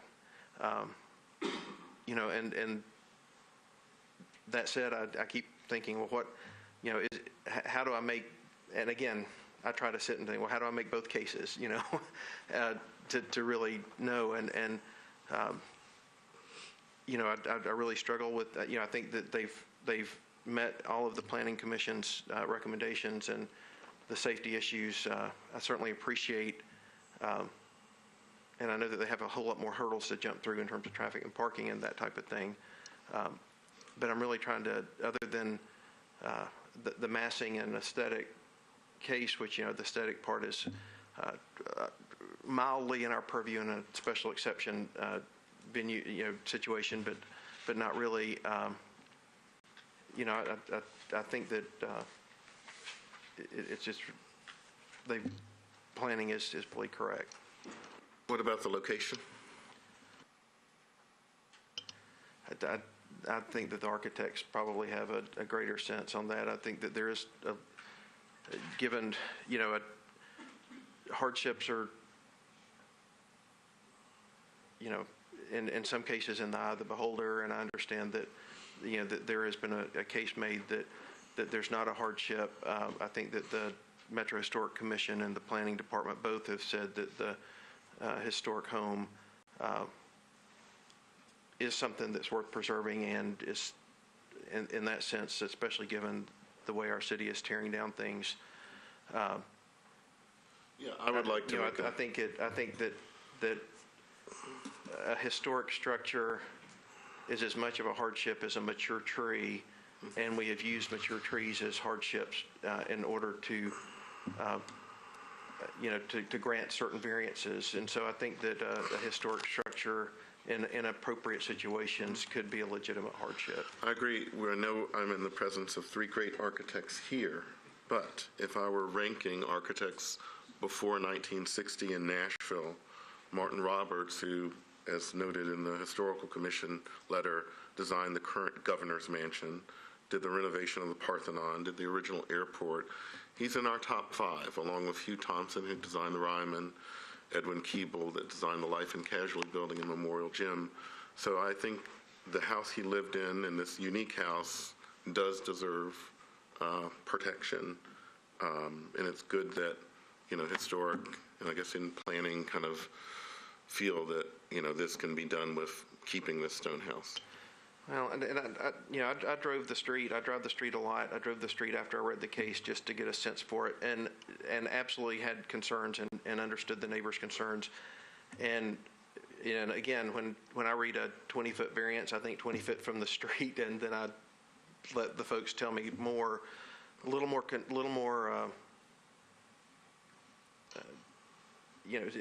38 feet is better than 20, obviously, and I was glad to hear that. But I do think that those are legitimate concerns about. That said, they're not asking for the height variance on Granny White. So while I understand that concern, I understand that a home could be there and at that height, and they're not asking for that variance, and so just kind of juggling that right now. Well, just to be the fly in the ointment for a moment, the historic designation is just suggested at the moment, or is speculated. There is no zoning or legal protection for this house. There is no protection for this house. And I wonder, from a legal point, if we are stating that as a hardship, if there needs to be an agreement, or... I think it's a recommendation by a Metro agency, and we are taking that into consideration along with many other things.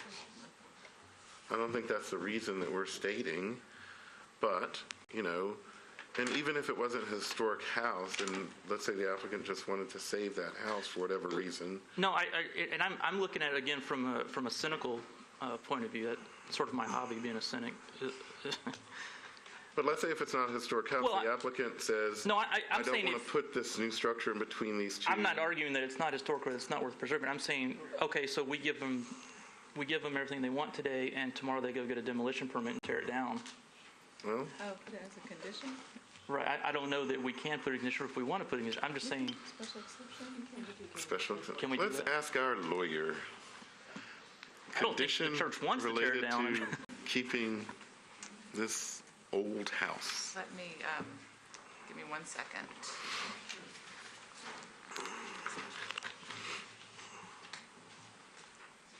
Because as David mentioned, it has zero protection from the Metro Code or any sort of zoning or historic ordinance, overlay, anything.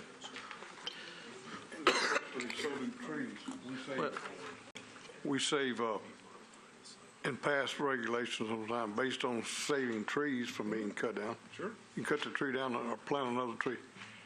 Yeah, we let people build somewhere else because they don't want to build where an old tree is located. I don't think it's unreasonable at all if someone comes to us and says that the basis of their hardship is the desire to save a historic structure, and government agencies agree to that, to have as a requirement that this body's permission would be required to tear down the structure and put something else there as part of another special exception. I mean, it is a special exception, and I think that and if our attorney says that that can be a requirement, then I think it should absolutely be a requirement.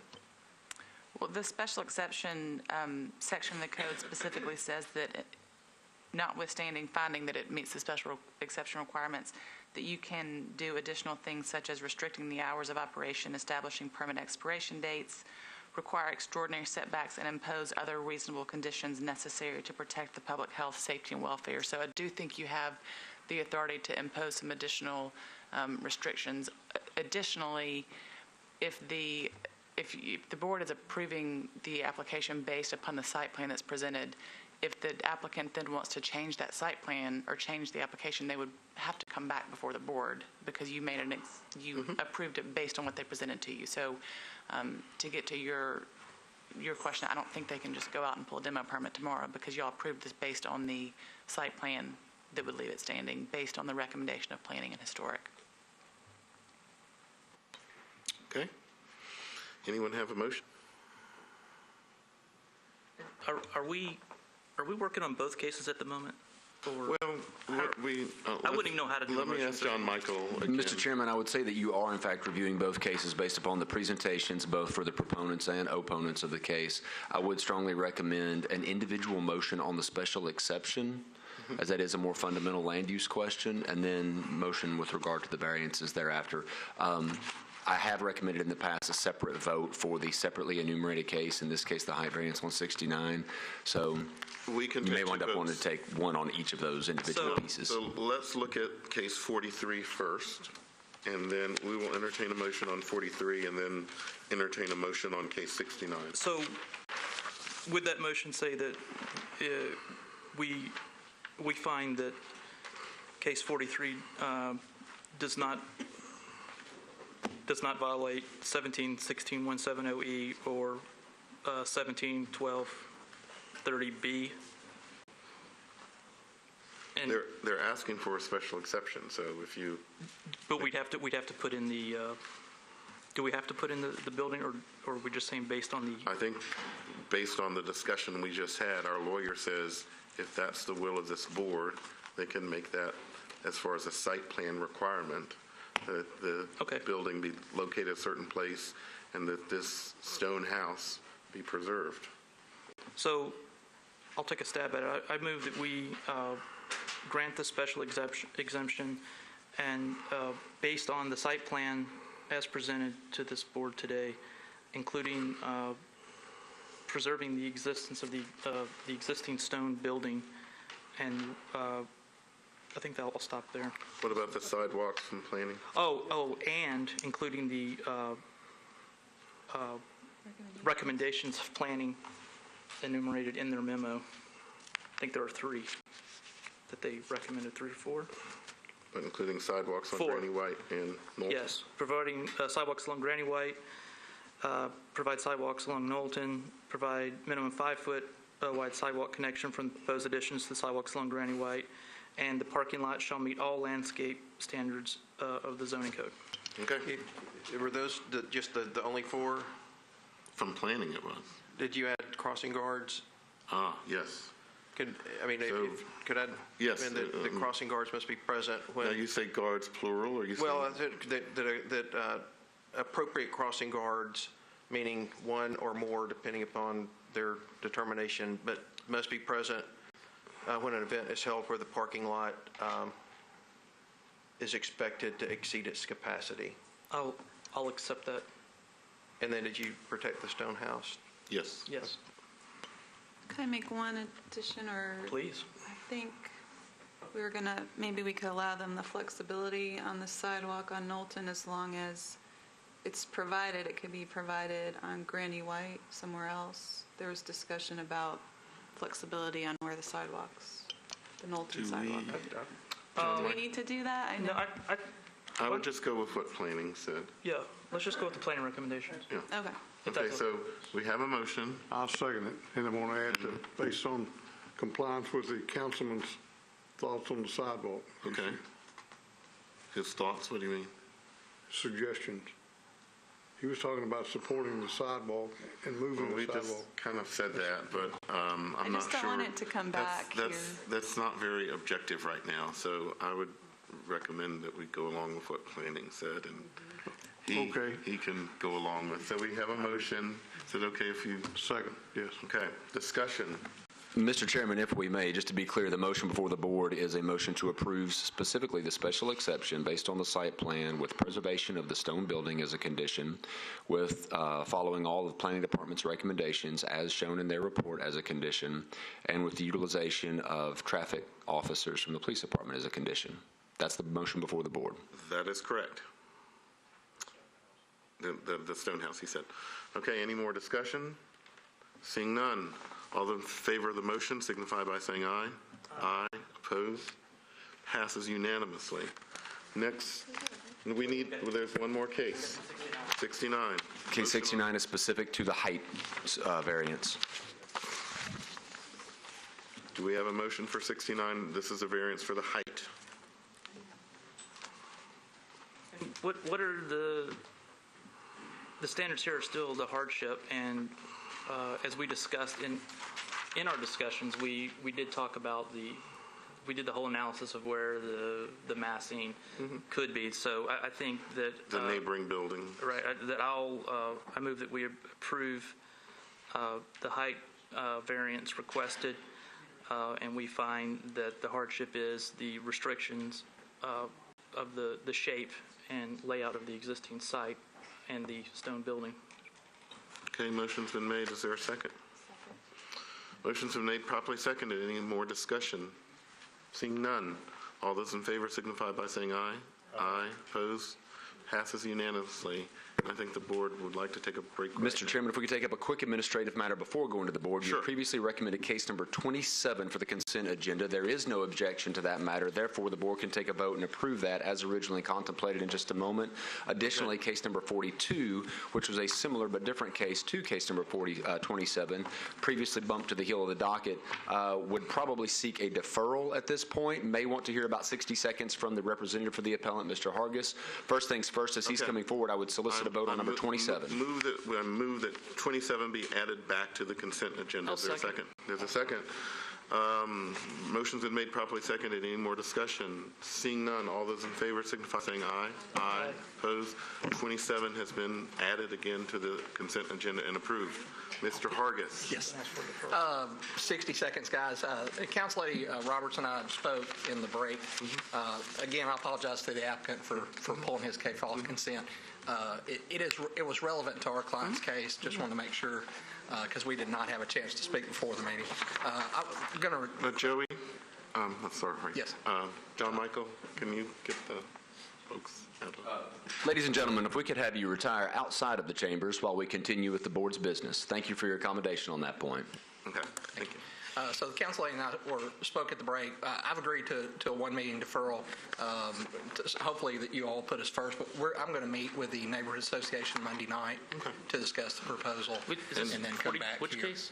This is case number 42? 42. Okay, so John Michael, we don't apparently have, it's kind of like Southwest Airlines. You'll be in the first grouping somewhere. I understand. Maybe first, but John Michael will put it somewhere, but Although it'll be near the top. I've enjoyed the 2-hour riveting. Benefit of what was deferred ahead of you. Thank you, I understand. But so I'll move that we defer that one meeting. Okay. Motion been made, seconded. All those in favor signify by saying aye. Aye. Opposed? Deferred somewhere near the top. With that, we'll take a brief break for our board. Thank you.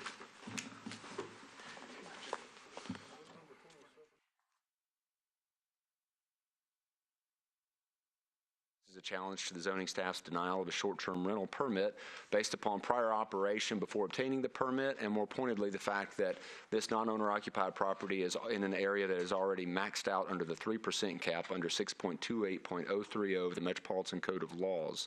I take it there is no opposition present for case number 56.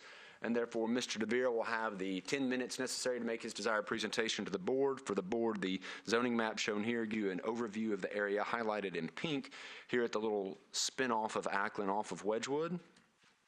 The aerial gives you a little proximity for the neighborhood and church nearby. And the blank screen helps you not at all. With that, Mr. DeVere, you have the opportunity to make your desired presentation to the board. Please press the button. Yes. That might help. I actually live on Ackland Avenue as well. I live a couple doors down. I own 3 houses on that street. I acquired this house a little over a year ago, simply for an investment. Now, not necessarily an investment to make money, but an investment in the neighborhood. As I mentioned, I own 3 houses in the street. Yes, please state your name for the... Charles DeVere, 833 Ackland Avenue. So, I guess when the historic overlay was in question a couple years ago, I was certainly a proponent of that. And I strictly bought this house in the attempt to prevent somebody else from tearing it down. Tall skinnies are a thing in the neighborhood. Whether you're for that or not, that's not what we're discussing here. But I'm personally opposed to those. So I purchased this house, again, so nobody could tear it down. I bought a house. What I'm going to do with it? Well, I'm going to rent it out, of course. I also have in-laws who visit from time to time. I got family who visits Nashville from time to time. So, they stay there. It makes sense. But obviously there's some gaps that nobody really wants an empty house. So that's another reason. But I guess on a more factual basis, I was just the hour before this meeting, I was driving around, got a little map here that shows all the permits currently out there. And I guess as of this morning, it says there's 16 existing permits and 540 parcels of the census tract meeting the requirements. And over the last couple of months, I've logged in or jumped on the computer and shot some screenshots, and slowly but surely the parcels meeting requirements dwindled over time.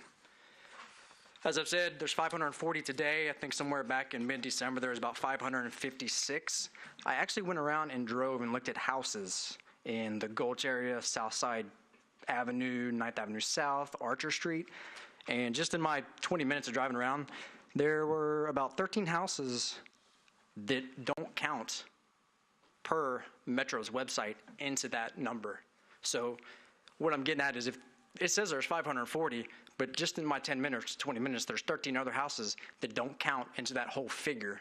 You guys are aware that you can only have 3% of the eligible ones, so. Yes, we are, but we're also aware that we're here to hear an item A appeal. And John Michael, will you tell us why this applicant is here and what is an item A appeal?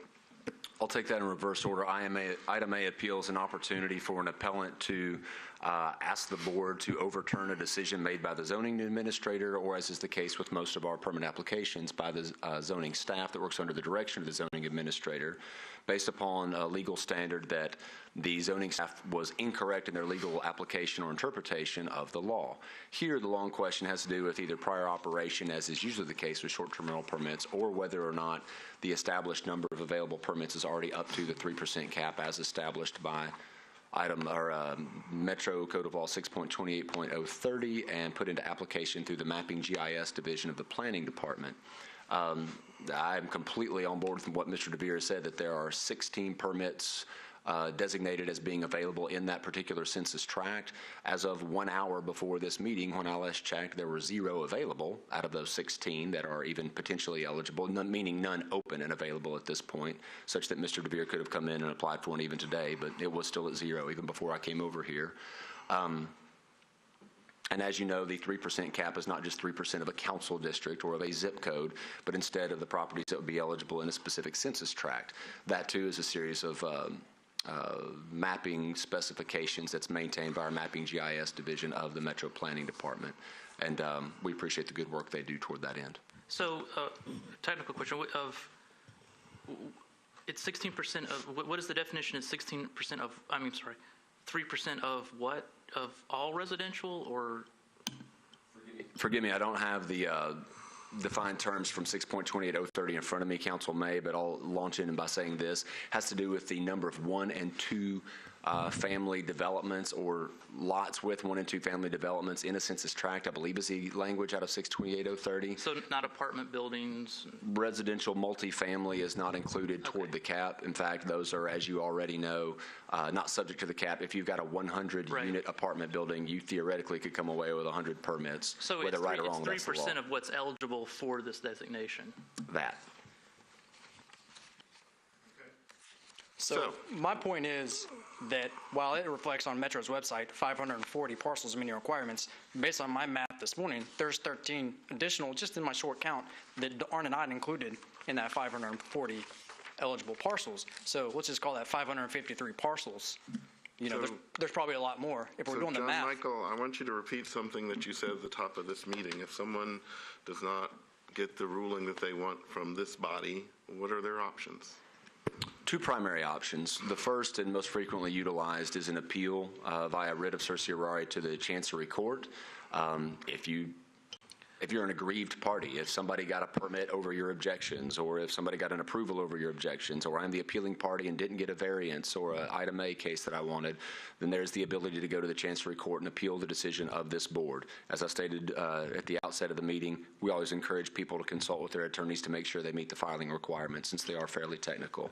Additionally, a person can file a motion for rehearing before this board. The board would determine whether or not they meet the guidelines outlined in the BZA rules and regulations to justify the granting of a rehearing. Typically, that has to do with whether or not there are new facts not available on the date of the original hearing that could potentially determine a different outcome in front of the BZA. Those are the two primary options. So am I hearing that your argument is that the base number that Metro is using is incorrect? Yes. And so what is the proof you're offering?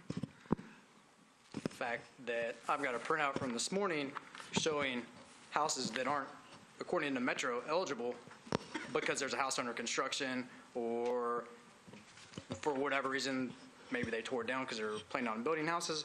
But these are all houses that are, by all indications, complete. I mean, there's houses with furniture in them right now. So. But it has to do with the zoning, not what's built on the property. Correct. But you're saying they're zoned some other way than Metro? No, they're not zoned a different way. They're taken out of the equation because the houses are under construction. How could you have an eligible parcel when there's no house there? You can't. But until there's a house there. Well, actually, I'm not a lawyer, but I know a couple here. It has to do with how, it doesn't matter if there's anything on the property, not if it's zoned to meet the requirement, then you can get the permit whether there's a house there or not. I mean, well, you can apply for it. You still have to have a house eventually. You can't get a permit if there's I'll no house ask there. our But it's still lawyer eligible. a question. So the way that this statute was written for short-term permits, 3% of the census tract, and I'm not here to argue what the census tract is, but let's say if the number of houses increase in this census tract, how often does Metro recalculate and say, oh, now there's more, therefore more permits? I actually don't know the answer to that. The legal department is not the one that calculates it, so I could certainly get an answer for y'all, but our department doesn't handle that, so I don't know. But the zoning administrator, I'm sure, and I'll ask him, based his numbers on whatever was listed in the census tract or what Metro has. What'd you base your? We based it upon the latest information that the Planning Department GIS Division puts forth out there on the Metro website. Okay, so as this is an item A appeal, we're here to decide if he was right or wrong. Yeah, and, well, we're still hearing from the applicant. I don't think he's finished, so. Did you close public hearing? No. Have you finished your argument about this? Yeah, I mean, it's math at this point, so, in my opinion. But your math was based on new construction, right? So here's a hypothetical situation. I've got a house. If I tear it down, it's not an eligible house, correct? Because there's no unit there. Right. I cannot get a short-term rental permit. Yeah. If I build 2 houses there, then I can, those houses count to the available parcels in the count of the census tract, right? Because there's now a house or 2 houses there. And so what I'm saying is, if it's in that same census tract, yes. As they tear houses down and then rebuild them, as they're tearing them down, just because the house is under construction, it's not being counted in the census tract. Okay, so what I would say is a house under construction is not a house until it has that use permit, correct? Metro lawyer? That's my point, though, but there's 13 houses that I saw this morning that are clearly finished and complete, but according to Metro, they're not eligible parcels. Well, when is a partial? I'm not saying partial. These are livable houses. No, I'm going to ask our lawyers over here, you know, a use permit is given when a house is totally finished and habitable and everyone signed off on it, right? That's right. Correct. Okay. So I'm still not clear on if if it goes into the calculation based on its zoning or based on whether there's a house on the property or not. Do we have to get there if the zoning administrator has used the most current information available that tells us the cap has been met? Right. Well, let's go back to, I have a question for the zoning administrator. This house is in front of us because he was operating prior to getting a permit.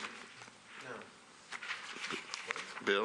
I'm sorry, ask a question. Is this case in front of us because you denied him a permit based on that he was operating a short-term rental prior to having a permit? Yeah, go ahead. Mr. Chairman, I can jump in if need be on behalf of the zoning administrator. The representations brought to us from the Property Standards Division of the Metro Codes Department were precisely that there was operation preceding the issuance of any permit, which led to an abate notice, which yielded the subsequent application.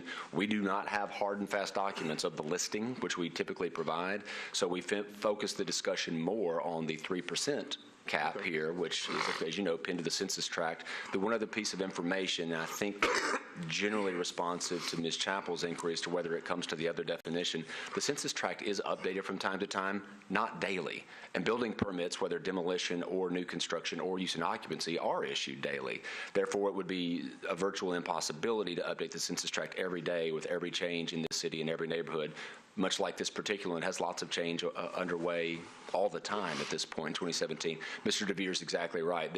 I have no doubt that there have been 10 or 12 houses go up and down in the past couple of months, and we'd say the same in the next couple of months beyond that. However, the census tract itself is the static unit of measurement, and that has not changed more recently. So were you operating before you had a permit for this address? Yes. Because I've gone into the office on several occasions, how is one to make an informed decision when the information that Metro conveys is inaccurate? Like, again, I'm going back to December 19th. There was -1 permit available. Okay, but you realize we now have a process that you apply and you have to be granted a permit before you advertise or rent a short-term rental. And I've since taken it down. But that's the whole point. Any other things to add? Nothing. Okay. Any questions of the applicant? We're going to close the public hearing. So, discussion. So what's the challenge here?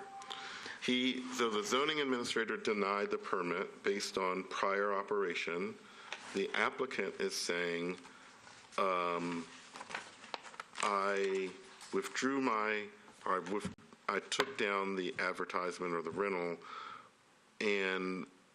but I think there should be another non-owner occupied permit in the pool because of all the construction going on in the area. I guess what the other issue is, let's even assume that that's true, that there should be another one added. It's in this larger pool, and it's just kind of given out first come, first served if one happens to come back. And there's a procedure and a process for getting it. Well, this is the first case we've heard, not the first case we've heard of someone renting without a permit, but the first case we've heard where someone challenged the number of units. Right. And it's the first time that I've become aware that I believe the reality is the way the law is written does create a dynamic component to this law, which I think is administratively very difficult to keep accurate in real time. And so it's I would say virtually impossible. So it seems like that's an issue where there may be a case where the law is. Even if we assume what he said is true about there should be an extra permit in the census tract, we have a procedure about getting that permit. It might just be a mad rush to whoever gets there to the codes department first once that pops up again, but it hasn't. And we do have a letter from the Councilman Colby Sledge who says, Commissioners, you will take up 2 item A appeals on March 2nd agenda regarding denial of short-term rental permits. I have not heard from either of the applicants, and I would ask you deny the appeals and uphold the previous decisions. Thanks, Colby. Yeah, and I mean, the point, my point is twofold. One is that the applicant has admitted renting, he had prior, so the zoning administrator, and it was correct in that finding. And the second piece, though, is I only point out because I think it is an issue that council should look at, because it is a dynamic aspect, and it is, but David is right, there's a process currently in place, and frankly, I don't think we have any authority to say you can have a permit beyond the limit that has been given by our elected body. So I do think we have the right to say. Well, let me throw out a question based on kind of what you said, too. If we uphold this decision of the zoning administrator, I'll ask our lawyer, or I'll ask John Michael, actually. If we uphold the decision of the zoning administrator, when is the earliest that this applicant could apply for a short-term rental? Smart question. I think that's to be determined by the board, because you have two elements of the case in front of you, the applicant or appellant's acknowledgement of prior operation before obtaining a permit. Normally, the ordinance would say 1 year from the date of the rejected application, or actually, 1 year from the rejected application date, not necessarily from the board hearing date. If the board sees evidence or criteria as enumerated in the later legislation that was enacted in January of 2016 that you think that 1 year timeline should be decreased, the board has the authority to do so. And of course, you've already considered some of those criteria in other short-term rental cases in the past few months. Then there's the 3% question. Because the first question is, well, you just get to determine how soon they could even be eligible to apply. Right. So if the board doesn't reduce the 1 year, then the answer is 1 year. Yeah, if we don't reduce that, it is a year. It would be 1 year before they can even apply, yes. yes. He happens to be right, and this extra permit is somewhat on the screen, eligible for grabs by anybody in this district. If he's banned for a year from doing this, he can't go grab that permit, correct? In the scenario that you've described, no, he would not be able to do so. Okay. Well, so even if we found completely in the appellant's favor, we're not giving him a permit. We're just saying he's eligible for a permit. We don't, yeah, exactly. That's all that we can give. We could That's just, the most all we can that we do. could give is say, you're eligible to apply when a permit would pop up. And his argument with the math being wrong is an administrative issue outside of this department and therefore our purview. That's not to say that he couldn't go to plan and get something corrected and he could come back to us. Yeah, so the question is for us to decide is, A, if we uphold the zoning administrator, at what period of time would he be eligible to reapply for a short-term permit? Because we know our laws say it's a year, but we have the power for mitigating circumstances to make that less. And then, like you said, at best, we can't give him a permit. We can't make them say that there's extra permits. We could just say he's eligible and then take it up with the codes department about how they list these based on the census tract. Can I make a motion, and if nobody wants to entertain it, they can, but I would make a motion that we side with the zoning administrator and find that he correctly denied the permit. Because there is no evidence in front of us, really, upon which we could base a length of time, I think we have to fall back and say he is eligible immediately to apply for the permit. We cannot address the 3% cap. I'll second that. Well, and I think that. Okay, wait a minute. Motion's been made and properly seconded. Discussion. Yeah, there was testimony that that he had rented prior. He admitted to that, so that is an obvious finding. But he also said that he stopped renting once he did, so I think that's an important piece to note for that. So is everyone comfortable with allowing him basically to re-enter the very scarce short-term rental market if he was able to get another non-owner-occupied permit? That's what this motion's about, basically. He can immediately go and find that. So that's what you're voting on. I'm not clear. So he was renting the place out as an Airbnb or whatever. Didn't have a permit. Didn't have a permit. Stopped. And because he got found out, correct? Yeah. And then So he's then come, again, and make it and then good? normally, under those circumstances, under our old law is, you would not be eligible for a full year. Under this motion, he would be eligible to immediately have that again if there's a non-owner occupied permit. Which currently there's not. Yes, but he's saying there is, but that's another story. So, Mr. King, that's what the motion is about, allowing him to I'm immediately. ready to vote for a motion, yes. Okay. So any more discussion? Seeing none, all those in favor of the motion signify by saying aye. Aye. Opposed? Passes unanimously. Mr. Chairman, the next case for the board's consideration is the final case for the board's consideration. So I just want to clarify for the applicant. What we just did was, we didn't give you a permit. We didn't say that there was a permit eligible, a permit out there, based on what you told us. But what we said, if there happens to be a permit, you are eligible to get it. But you don't have a permit today, you cannot rent out this particular piece of property as a non-owner occupied short-term rental. But if you could convince somebody else or some other body that there should be recalculations and you get there first, that's the other thing. Somebody else can get there before you do. So that's the whole procedure that we have. So, Good luck. okay, thank you. Mr. Chairman, case number 2017-057 involves Roger Tucker, the appellant and owner of the property located at 212 Cleveland Street over in Council District Number 5. Mr. Tucker's request of the board is for a variance from the rear and side setback requirements in the, it's actually an SP zoning district here in Council 5, in order to construct a garage addition on the back of the property. As the zoning map shows here, this is an SP area right on the corner of Cleveland. The aerial gives you an idea of the former iteration of the property, presently under construction as properly permitted. And somehow we have lost the feed with the site plan as submitted. So I believe your packet actually has both the site plan, the other documents associated with this appeal. We'll rely on the board's utilization of those. Because there is no opposition present, Mr. Tucker will have 10 minutes to make the desired presentation to the board in support of his request for a variance from the rear setback requirements and side setback requirements in the construction of this garage addition. If you would introduce yourself by name and address, Mr. Tucker. Yeah, I'm Roger Tucker. I'm the homeowner at 212 Cleveland Street.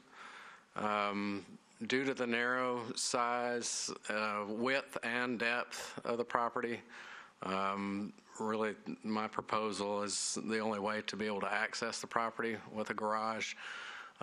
Also, being on a corner lot, felt like it's pretty dangerous even parking on the curb there due to entrance and exits and limited sight lines.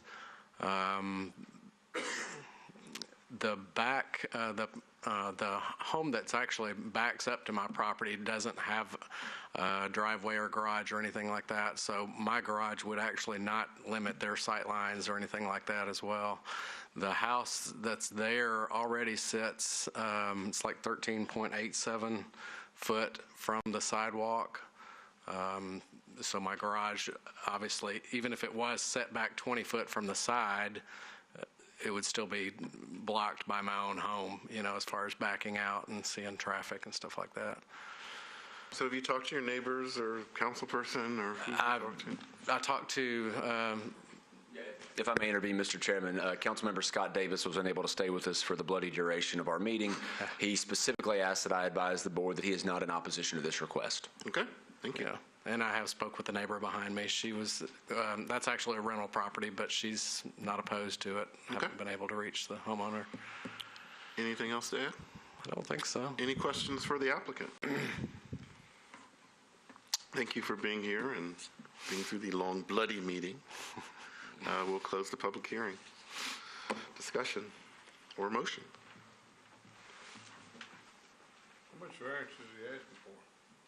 Doesn't even say. John Michael, how much of The rear is a 20-foot requirement, 10 shown, and thus a 10-foot variance. The side is also a 20-foot requirement as you're on along that side street rather than just a side yard. 12 shown, thus an 8-foot variance. Okay. And it's a 568 square foot garage. Want any discussion or a motion? Well, regarding the side setback, I mean, it's pretty much in line with the existing building, so that's reasonable. The rear setback is supposed to be 20 feet, it's 10, and it's adjacent to another property. And usually, when you're adjacent to another property, you might have a 5-foot setback. So, in a way, because this is a corner property, the rear is like a side. So he's asking for a setback that's more than what you would do for a side, but less than what you would do for a rear. I guess I'm saying I don't really have a problem with it. So So are you suggesting the hardship is the unique shape and, are we using the Herbert clause on this? Yeah, it's the unique width and depth of the lot, actually. We'll open the public hearing. I'm sorry. That's fine. I just want to, we have to find a hardship. That's fine. Okay, we'll close it again. Let's entertain a motion. I'll just make the motion to approve the variance request based on the shallow depth and narrowness of the lot. Okay, motion's been made. Is there a second? I'll second. Motion's been made, properly seconded. Any more discussion? Seeing none, all those in favor signify by saying aye. Aye. Opposed? Congratulations, you got your variance. And? Mr. Chairman, that concludes all of our presentations for today's meeting. Wonderful.